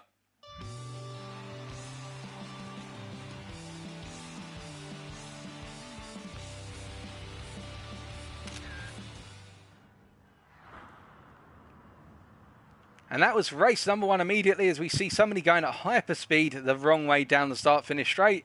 But we saved the replay, of course, and after race number 1, we can see that subject to any Stewart's inquiries or discussions, it is Chronic Opal picking up the win there by 4.5 seconds ahead of our Dutch, and MDC rounding out our podium there with a fortuitous win in terms of that battle for the final podium slot, picking up the positions where others dropped out due to incidents. Picciola, the Finnish driver, picking up that P4, and K2 rounding off with a top 5 finish in P5 in race number 1. Picciola setting the fastest lap on lap number 5, a 1:38.591. As we wait now for race number 2 to come at you in a very short order. But some fantastic racing to finally kick the night off, and we've got plenty more to come over the next 2 races.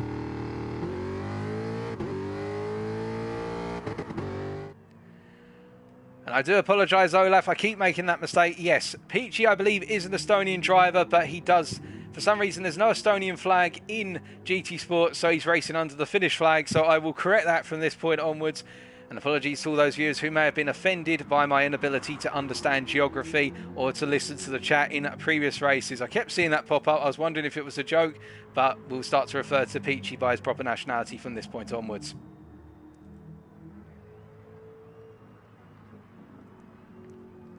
But definitely already through that first race result, what with R Dutch and also Kreinikoval being teammates and leading currently in that also in that Constructors' Championship, working out very nicely for the team and giving them some solid points on the board versus Pingo and Gomez.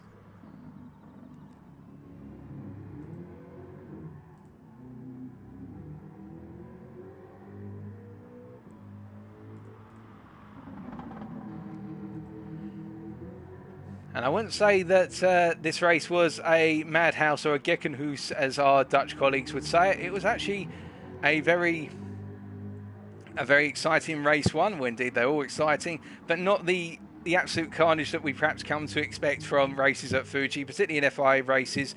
Even in top splits, you'll see some of the most crazy moves into the hairpins as we get underway with race number 2 very shortly.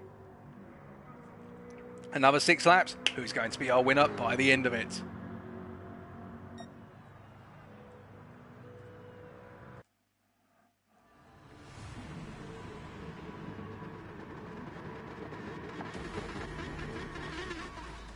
So as we pan down to the grid for the second time tonight, it's again Kreinikoval on the front row of the right, but R Dutch this time alongside him, his teammate, and MDC and Picciola on that second row. But keep an eye out for Careless One, who this time starts in P8. What can he do from further back?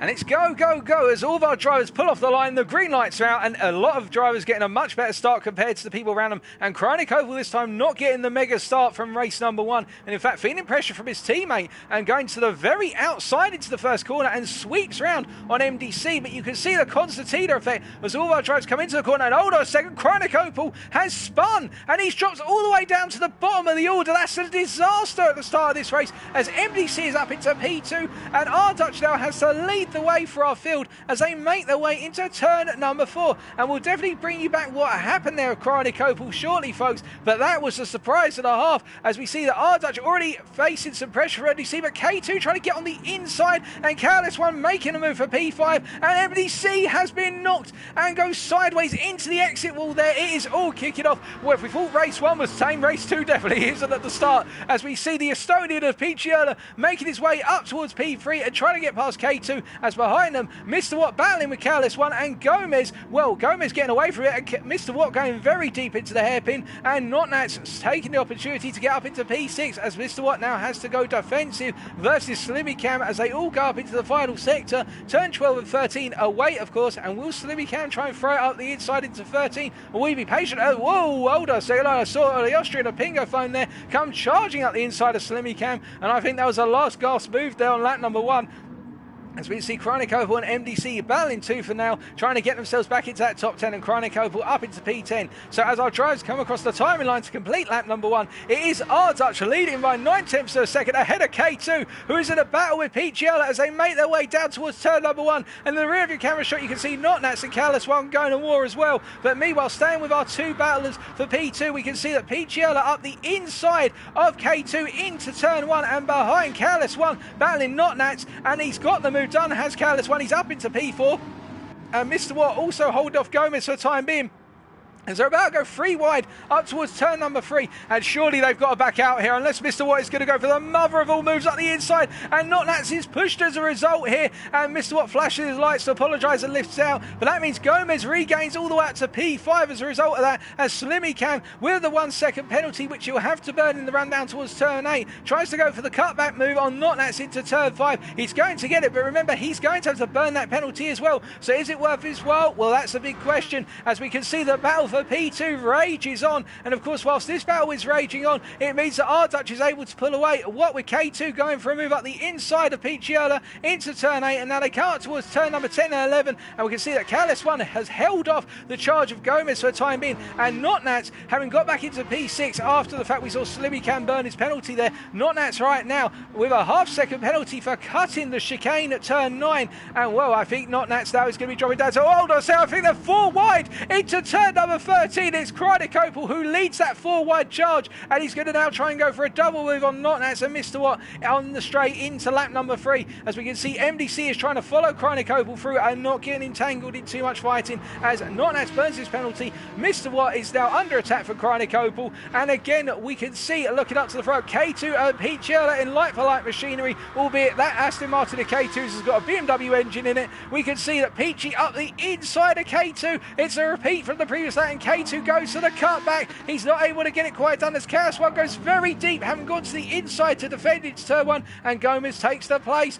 and Picciola has moved back into P2 for the time being as Chronicle up into P6, having cleared Mr. Watt, and now on the inside up into turn number 3 for the third time of asking, and he's going to hold to the inside, and MDC just squeezes his way round. What a move by MDC. That was some brave stuff, but he does have Mr. Watt trying to change his way on the inside as he knocks Chronicle a tiny bit onto the grass, but Chronicle gets it back on the circuit with only 2 wheels going off, and he looks at the move on MDC. MDC receives a little tap on the rear end. I think it's kiss touch and whatnot, but the fact that I think there was some contact between MDC and Chronic, but they're going to calm it down, and Slimmy Cam now finds himself right back in this fight for P6, and this pack of 5 drivers are not letting one another go as they all make their way down in towards the hairpin here, and you can see that MDC is leading this pack, but Slimmy Cam tries to send it round the outside into turn 9. You're not going to get that done unless you hold all the way through turn 10. He just about holds it, in fact, as he grinds along the inside of MDC, and I think MDC might be arguing that's going to be a bit of a push-to-pass move there, as we can see that Chronicle finding himself clear of that freeway battle for P9,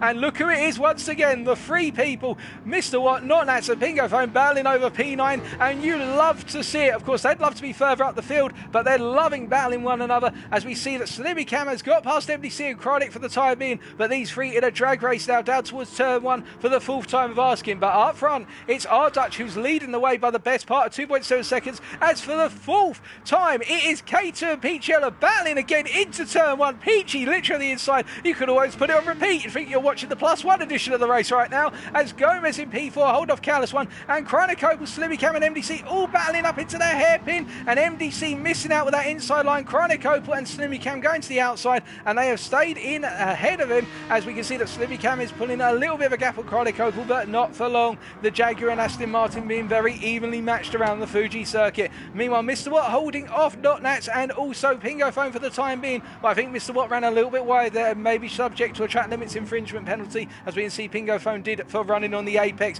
of turn number 3. But right now, as we look up front again, Picciola and K2 still battling non-stop, and as they come down towards the turn 8 hairpin, this time it is K2 on the inside versus Picciola, although K2 tries to push Picciola a little bit further and squeeze him out, but Peachy says, you shall not pass, you shall not condense me to the edge of the circuit, which would have been K2's right, of course, and the Estonian takes 2nd place back, but for how long, of course, that is the big question, as Gomez now tries to get in the mix. The Portuguese tries to squeeze himself into the battle between the Dutchman and the Estonian, and indeed we are going to have a 3-way fight on our hands. And what about Careless One, of course, who will be just watching over right now, clapping his hands together and thinking, right, I've got 2 laps and I could potentially get myself into P2 come the end of it. Well, we'll have to wait and see, as Slimmy Cam is receiving a lot of pressure from what is Chronicle right now. And so the question though is, where did Chronicle happen to essentially lose all his time? It looks as though Chronicle experienced a little bit of snap oversteer coming out of turn 1 on the first lap. We're not sure if there was contact, but he was on the outside through turn 1 and did find himself vulnerable to drivers up his inside.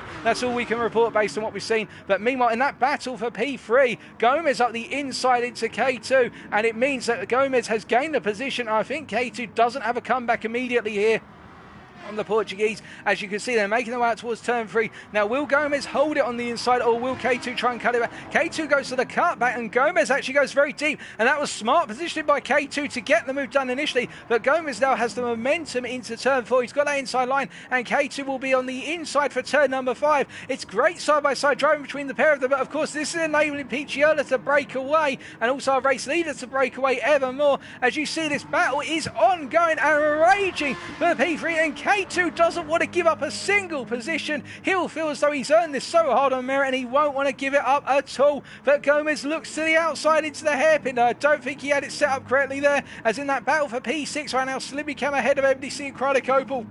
There'll be a change of position between MDC and Chronic Opal at turn 5 from what we're hearing, and MDC up into P7.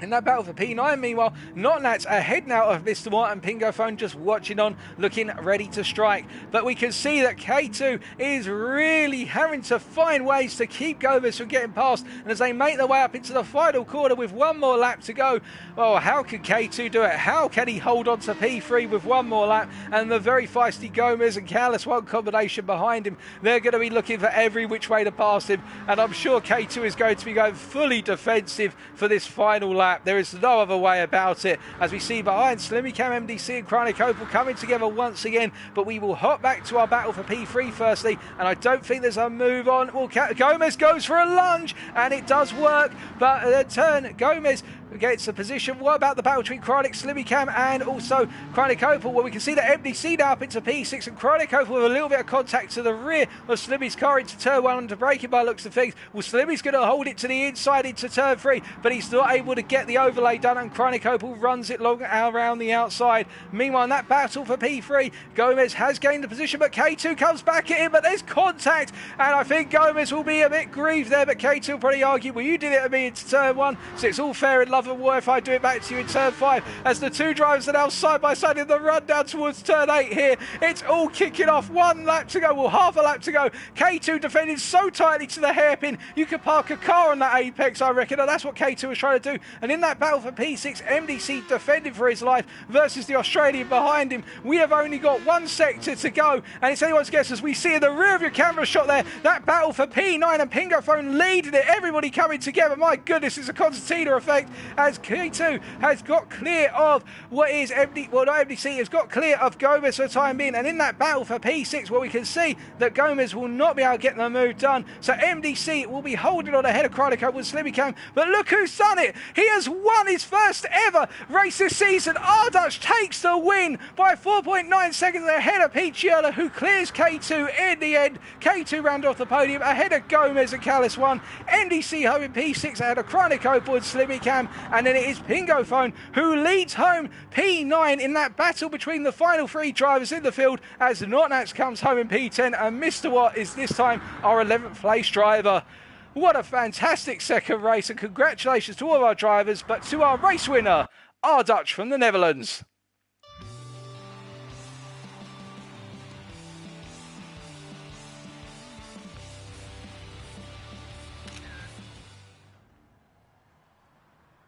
What a phenomenal second race. That was absolutely manic. And I tell you, if you're thinking right now there's been an error or we've done something to change the results, you're not wrong. You're seeing it right. We have a new race winner in EU Division 2 for season 38. It only took us almost all the races to find it. Ardutch bringing home his first win of the season, ahead, 4.8 seconds ahead of Pete Giella, who in turn pipped K2 to the second step of the podium, but K2 coming home in third place. Full place going to Gomez, missing out on the podium by a small margin, a bit nip and tuck between himself and K2, but it all settled down in the end, and Careless One picking up a top 5 with that 5th place there. The fastest lap going to MDC on lap number 5, a 1:38.679. The fastest lap we have seen in race conditions so far tonight.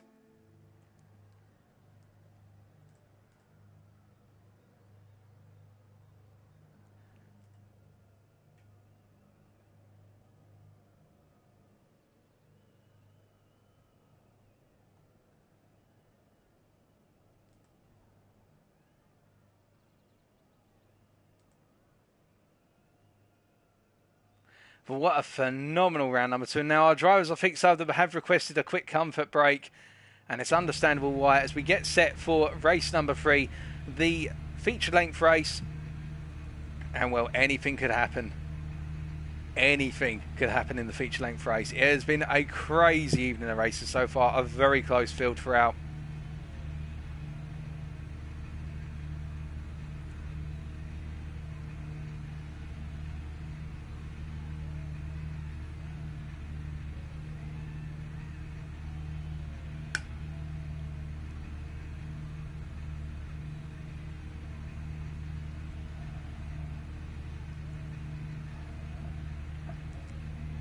But really now, we are just counting down the time, and it's been phenomenal.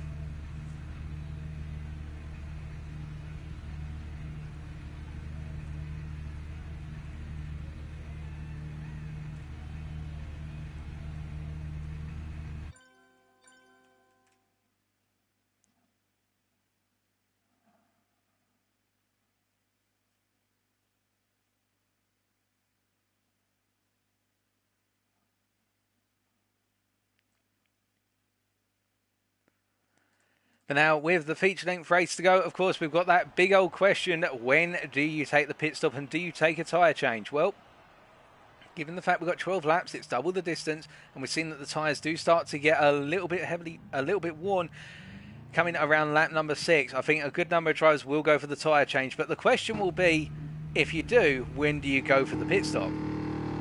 Now, I think if you're in the case of, say, Mr. Watt, starting right towards the back, then you may as well pit after the first couple of laps, invest in a new set of tyres, and then just try and go to the end of the race and just try and gain positions by being out on track for that little bit longer in terms of running long on that second stint.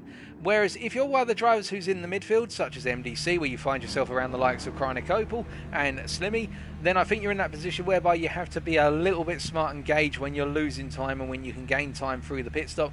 And I'd say you're looking at around pitting somewhere between lap 5 to lap 7 for that. However, if you're right up front right now and you're the likes of our Dutch and you're able to break away from the field and stay out of trouble, then you may want to go long on your tyres and then pit right at the end if you feel comfortable on the tyres, not change them, save yourself some time in the pits and then come back out.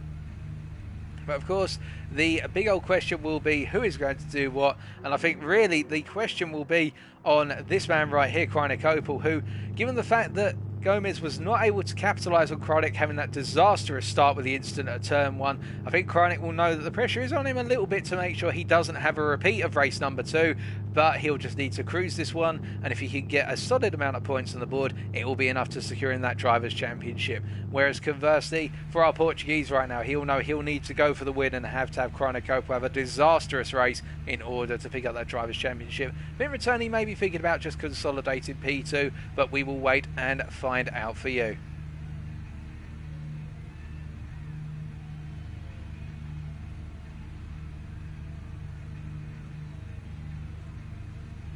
Race 3 is about to start then, ladies and gentlemen. We have got our final race of EU Division 2's Season 38 career coming at you at any moment. Here it is, the countdown begins. Let's get ready to race.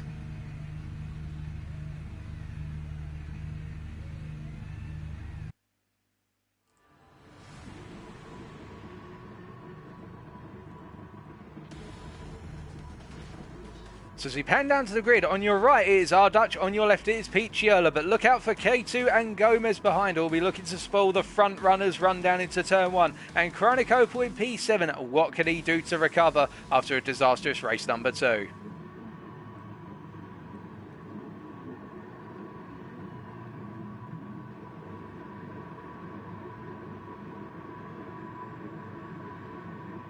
And it's lights out and away we go, and all of our drivers getting a relatively clean start. Nobody seeming to get a better launch than the other, as we see our two front runners getting equal starts down into the first corner, and it will be Pete Giola who wins the run into turn 1, albeit our Dutch tries to hold to the outside. We did see a massive concertina there from MDC, who seemed to get it quite tight and late on the brakes, as Mr. Watt is spun out coming out of turn 1. But as we look forward to our leaders right now, we can see that Pete Giola has indeed gained the position. It is up into P1, Gomez in P3 ahead of K2 right now, having gained the position out of turn 1, and Slimmy Cam up into P5 ahead of Careless One, and Chronic Opal staying in P7 for the time being. Not Nats in P8, and as they all charge up in towards turn number 5, we see Gomez going on the offensive already and trying to find a way past our Dutch and getting himself sandwiched inside our Dutch's rear side panel there, and he's trying to get into our Dutch's mind and cost him as much momentum as possible, and I think it will be the case as they come down to the hairpin. It's going to be free wide, and K2 goes incredibly late on the brakes on the inside, and Gomez finds himself in the middle of that free-flavoured Aston Martin sandwich, and Gomez emerges on top of the three of them as Slimmy Cam now tries to needle his way into the mix in the Vantage machine. Another Aston Martin, of course, but not the same flavour, as we see them all come up through 12 and 13. And will Slimmy Cam go for an early move, or will he hold off? He decides to hold off, and Careless One follows them through right now. But we can see that already K2 loses a little bit of momentum as they go up into the final corner, and Ardutch isn't able to squeeze his way out the inside for the time being, but he is trying to get into K2's head, of which we are sure. Now as they come down to the timing line to complete lap number 1, will we see any early pit stops? We don't, so it is Picciola leading by 1.7 seconds ahead of Gomez, followed by K2, then Ardutch, as we see Chronic Opal come into the pits. Slimmy Cam in P5 right now as we've got the battle for P4 raging on. In fact, it's the battle for P3 as K2 on the inside, Ardutch on the outside. The two Dutchmen coming together here. They won't want to come to too many blows. Ardutch on the outside, he hangs around the outside, and he's got it done. A brilliant move by Ardutch as he makes his way down towards turn number 3 right now, and needs to have to be careful because Slimmy Cam will be looking to pounce where he can.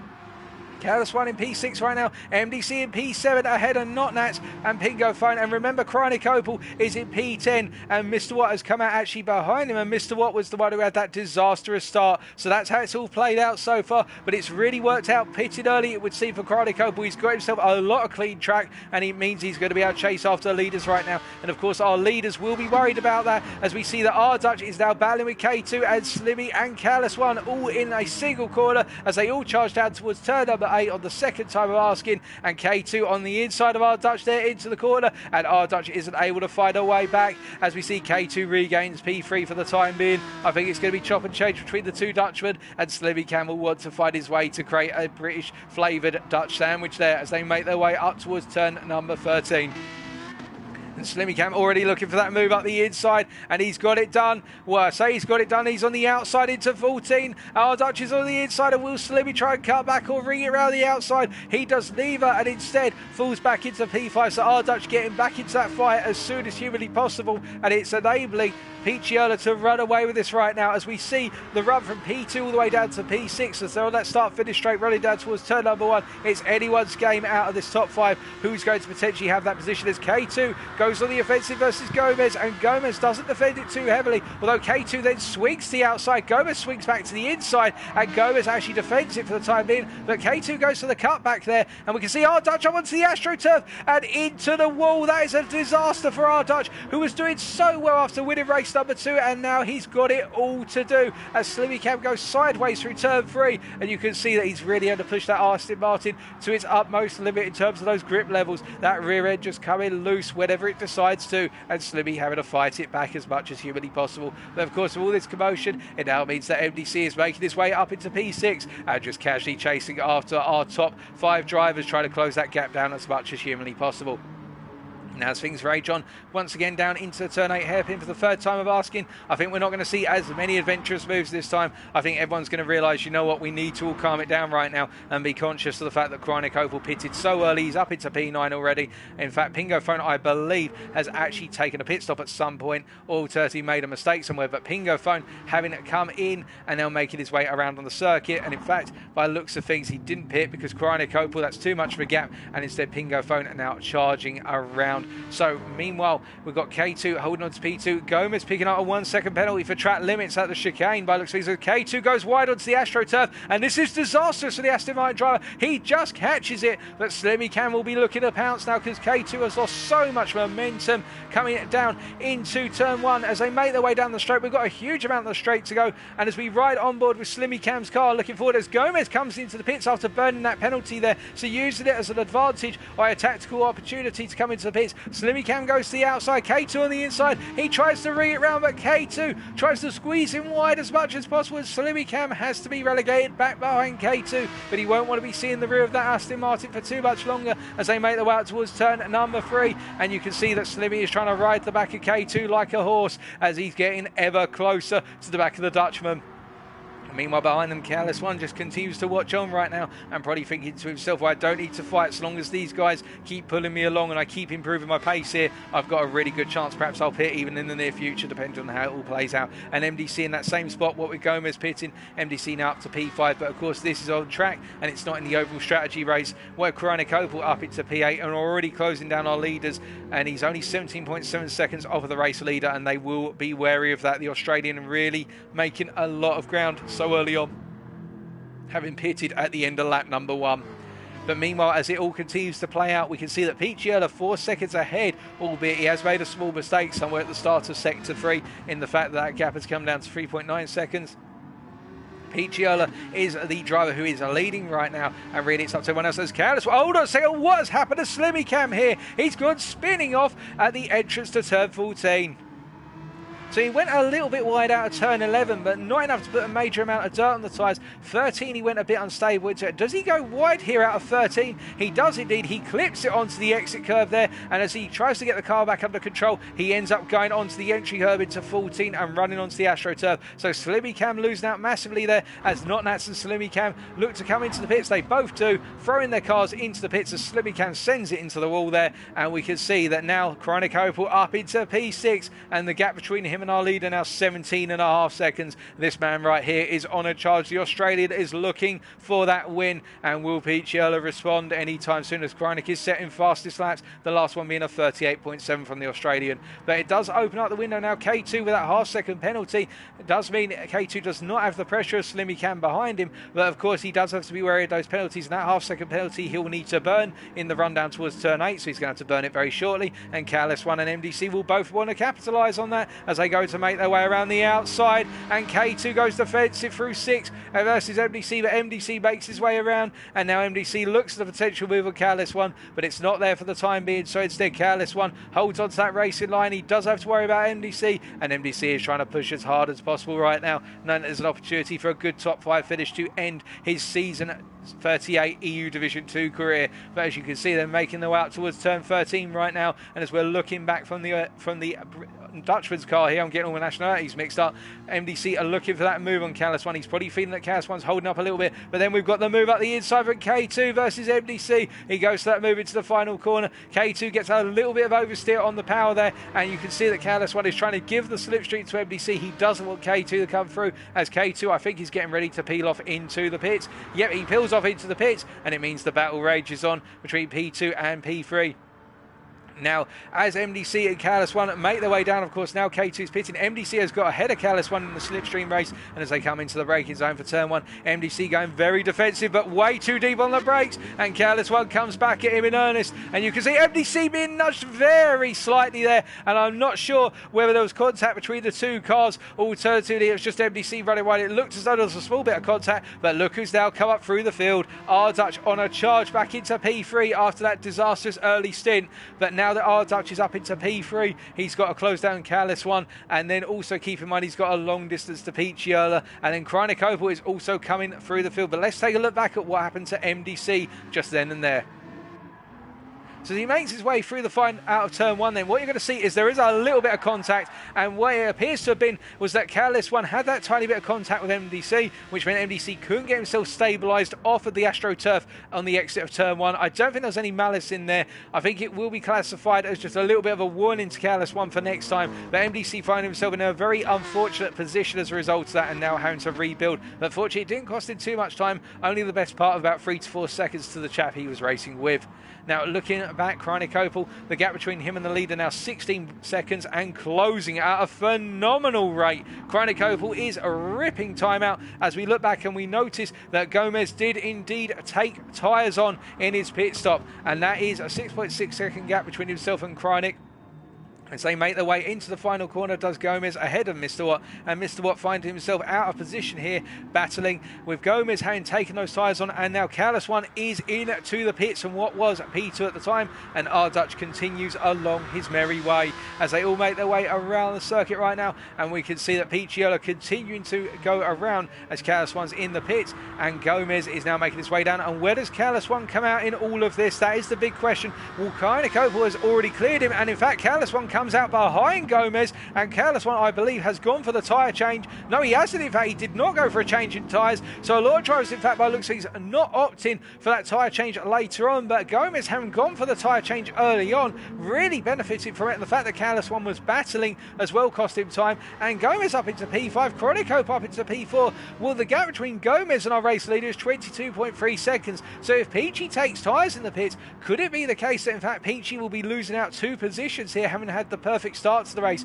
That's the big question, of course, as Gomez now makes his way chasing after our race leaders. And we can see that Mr. Watt, having not pitted yet, up into P6, but I get the feeling that Mr. Watt will shortly be experiencing an overtake from Careless One. He may go defensive here, but he'll be costing himself time in the race for the lower positions when he does come out the pits. And we can see that Careless One is all over the back of the Jaguar driver right now, the Dutchman versus the Brit. As we see the battle for P10, well, Not Nats, I believe, has pitted, as has Slimmy Cam, so this is a battle for position on circuit. The two drivers coming to blows, and Not Nats looking for the move up the inside into turn number 8. Slimmy Cam holding to the inside for 9, and Not Nats not able to get it done this time around, but it's very close between the two V12 Vantage drivers as they make their way through turn number 11 for the 7th time of asking. Now up front, meanwhile, Picciola has got that 9-second gap over R Dutch, but remember, R Dutch right now, the man on a recovery mission, and MDC just behind him trying to recover after that small incident with Careless One, and Chronic Opal is the critical man right now.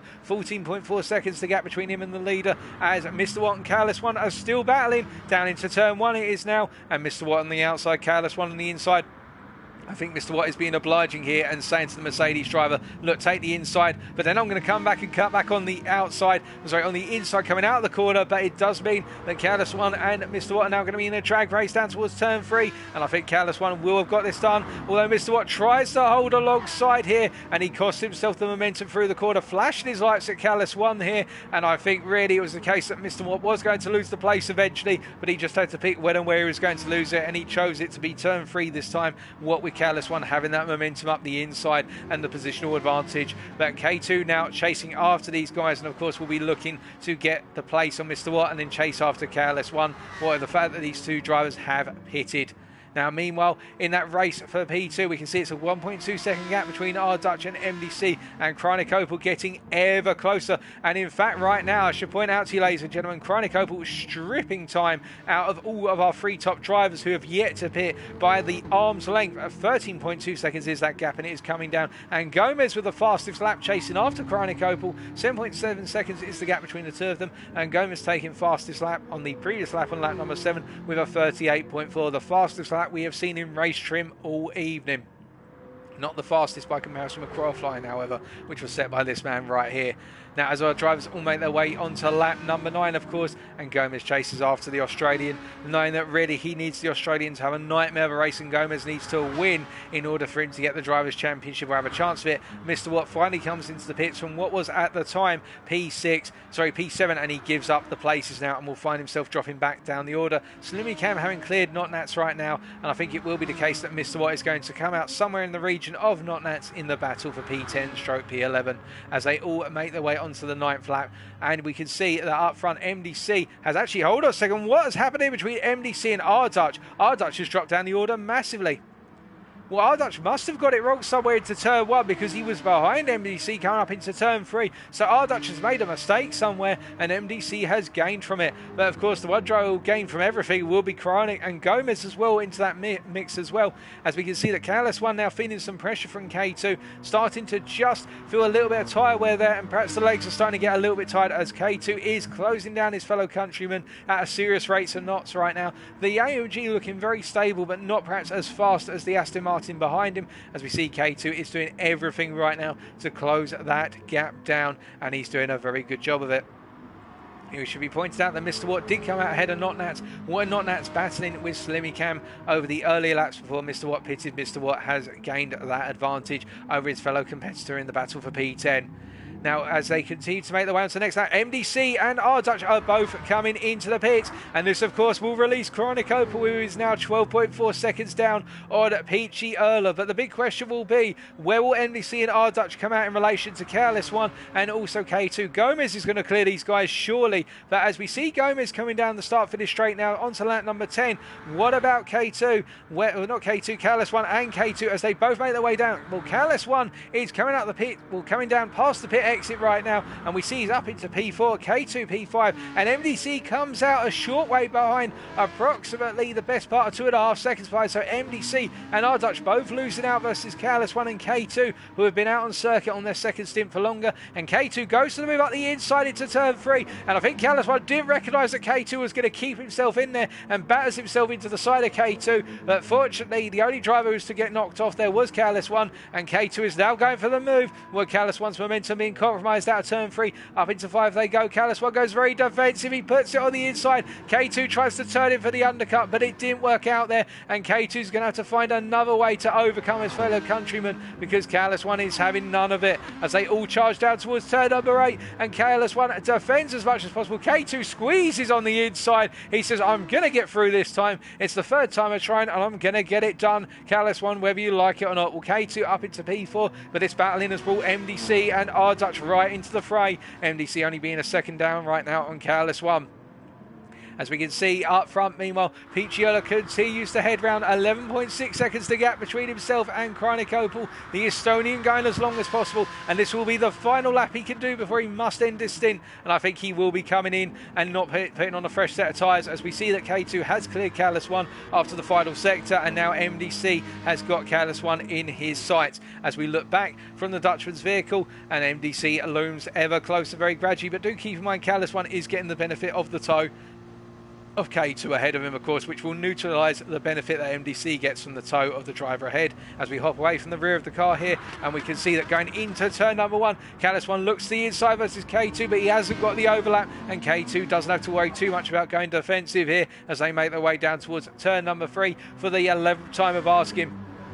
And we're on that penultimate lap right now. And as for the rest of the field, how are things spaced out? Well, R-Dutch not able to keep up with MDC for the time being, struggling a little bit in this later portion of the race, it would seem. And Pingo Phone right now up into P8 and trying to keep in the mix there and doing it what he can to stay clear of trouble is the Austrian, who we haven't seen too much of in race number 3 here. And Slimmy Cam haven't got away from Mr. Watt and Not Nats, and Mr. Watt has cleared Not Nats by the region of 2.7 seconds. Here is our last place driver right now, and here is the driver he is, of course, chasing as we continue on. But as we look back here, hold on, so we have got 3 wide into the turn 8 hairpin, and we can see a little bit of contact from Careless One on the rear bumper of K2, and MDC follows close behind right now, and MDC really coming to life now. It looks as though he's trying to find every which way past the Careless One. Looks like he's struggling as into the pits on the race lead comes Picciola. The Estonians crew are out, and how is this going to play out? Well, Chronic Opal have got that gap down to 10.5 seconds, and surely Chronic Opal is going to jump ahead of the Estonian as he goes on to the final lap. This is the recovery drive that he wanted, but what about Gomez, who was a further 7.6 seconds down the field? How will it work out? Well, Picciola is coming out of the pits right now, has not gone for the tyre change, and that means that he is going to be ahead of Gomez by the best part of about 2 seconds as Pichi goes very deep into turn 1, and it means that now Gomez has got to push like hell. But meanwhile, in the battle for P4, we can see that it's Gomez. No, not Gomez, Careless One, who goes to the inside of MDC, going very deep on the brakes. That was a very late lunge, and now all 4 drivers are coming together. It's MDC at the head of this pack of MDC, K2, R-Dutch, and also Careless One. And as they come up into turn 3, K2 on the inside into turn 3, defending against R-Dutch here, and Careless One trying to find a way back, with R-Dutch gaining the position on him, and R-Dutch picks up the P6 right now, but it could all erupt once again. We have still got the best part of half the lap to go, and R-Dutch has got a very furious Mercedes behind him that wants to get back into that top 5, and MDC right now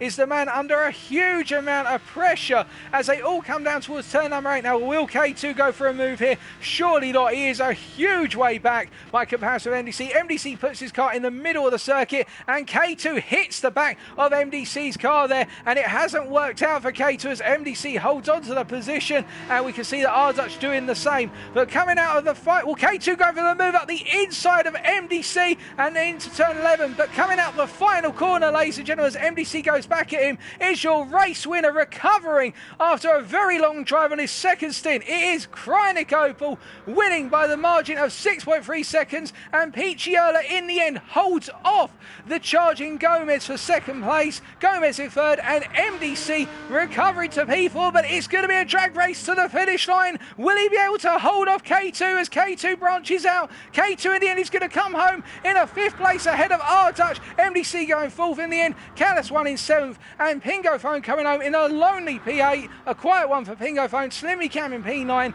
Mr. Watt coming across the line in the end in P10 and has got one over on his rival, Not Nats, who comes home last of our runners in P11. Congratulations to all of our drivers, of course, but to our returnee race winner, Krynik Opel from Australia.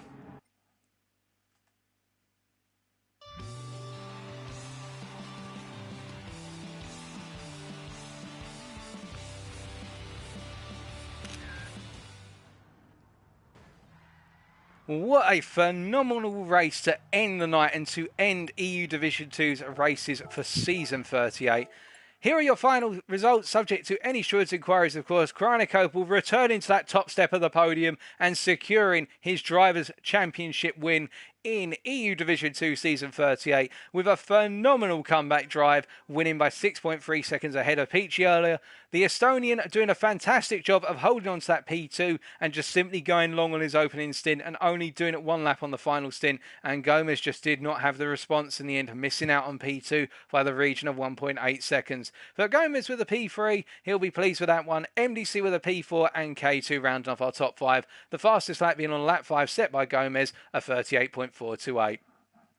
And in terms of the Constructors' Championship, I believe when all is said and done tonight, it will be the case that it was very close between Team 3 and Pin Gomez Racing. But in Team 3, the constitution of Ardutch and Krynik Opel will have pipped Pim Gomez to the win in the Constructors' Championship. A phenomenal ending to EU Division 2's season.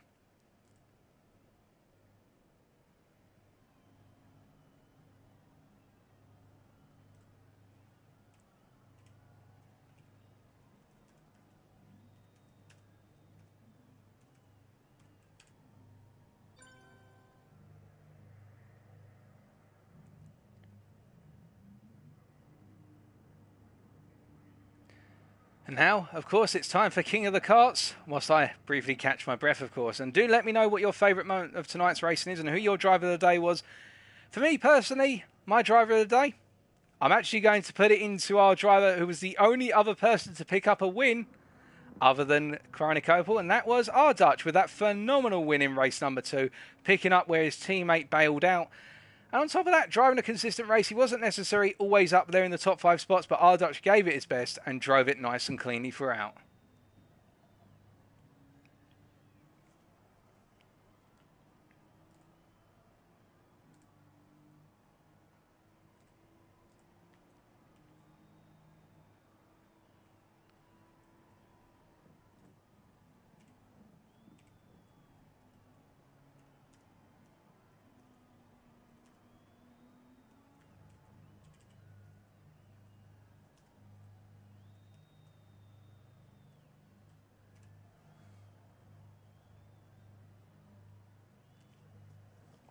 I'm very sorry for the silence briefly there, folks. Just literally catching my breath.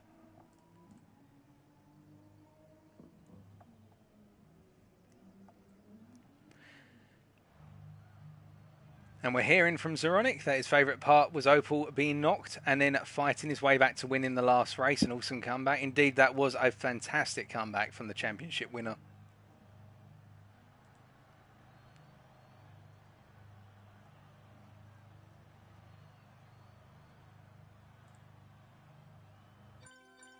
As we're getting ready now for King of the Karts, the final one of EU Division 2.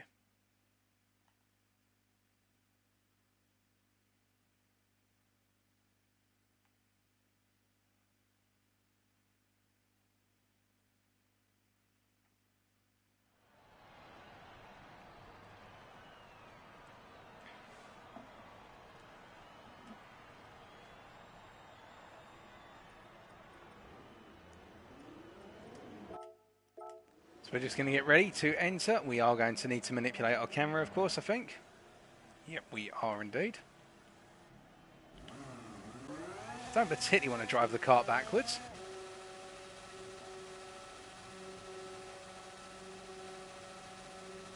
Halfway out the grid by the end. I mean, I'll try.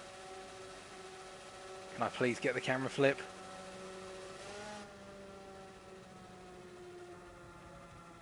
Oh, this is going to be annoying. Okay, I need to hop on board and spectate someone quickly. Oh no, that's not good. There we go, got it. Just in time. Got it just in time. Oh, that was going to be an interesting King of the Karts would to do it backwards camera all the way through.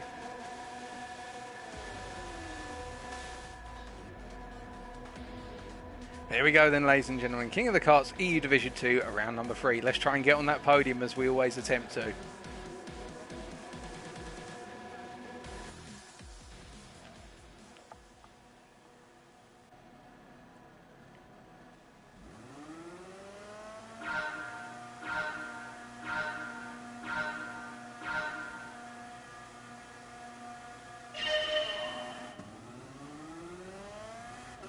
And that's to tell me that my battery is low, my controller, so we might end up disconnecting halfway through the race. That'd be great.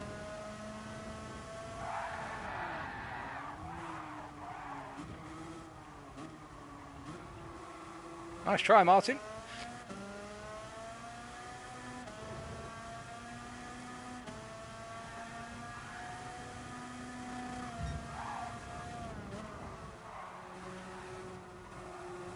It's all bits of kart everywhere.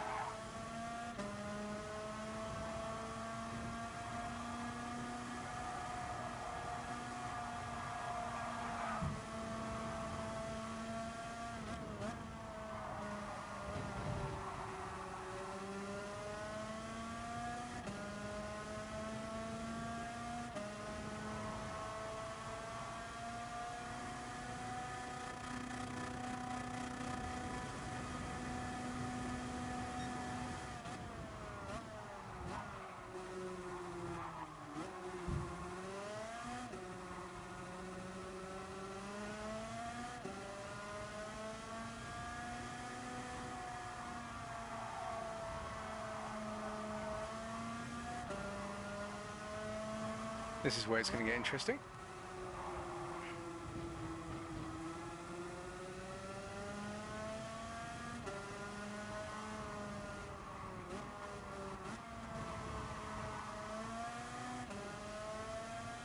Right, Chronic, NDC, let's go. Let's just run. Just run, dude. Let's run away.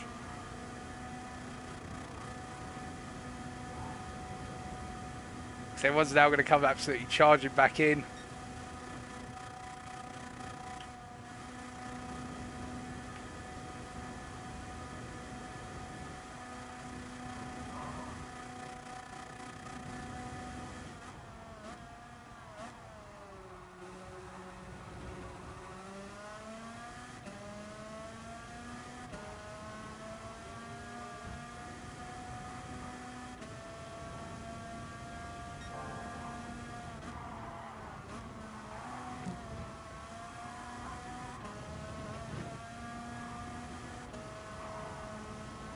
Well, I'm in the lead for the best part of a corner. This is probably the only time I am going to be in the lead tonight.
I couldn't quite hold on to it in the end. I tried.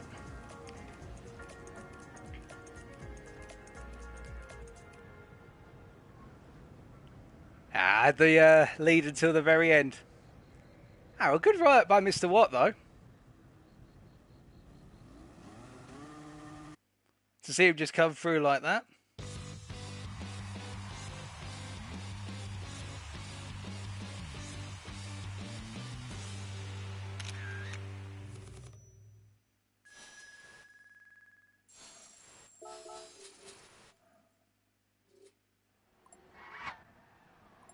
And well done to Martin, of course, for picking up the win at the very last possible moment.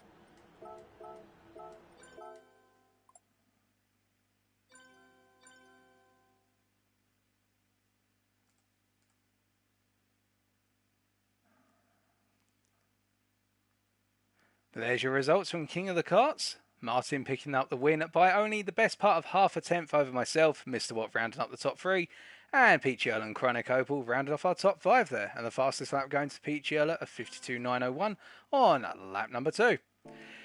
But that's everything for tonight, ladies and gentlemen. It has been a pleasure to bring you the best part of EU Division 2. And, well, it has been a fantastic race tonight as we call it a night on the lobby. And thank you for tuning in. Come back tomorrow night for more of the same with EU Division 3 as we go round one last time at the Fuji International Speedway. But until then, it's goodbye from me. Stay safe, stay well, stay positive. And remember, as always, the most important thing, stay on track. Good night.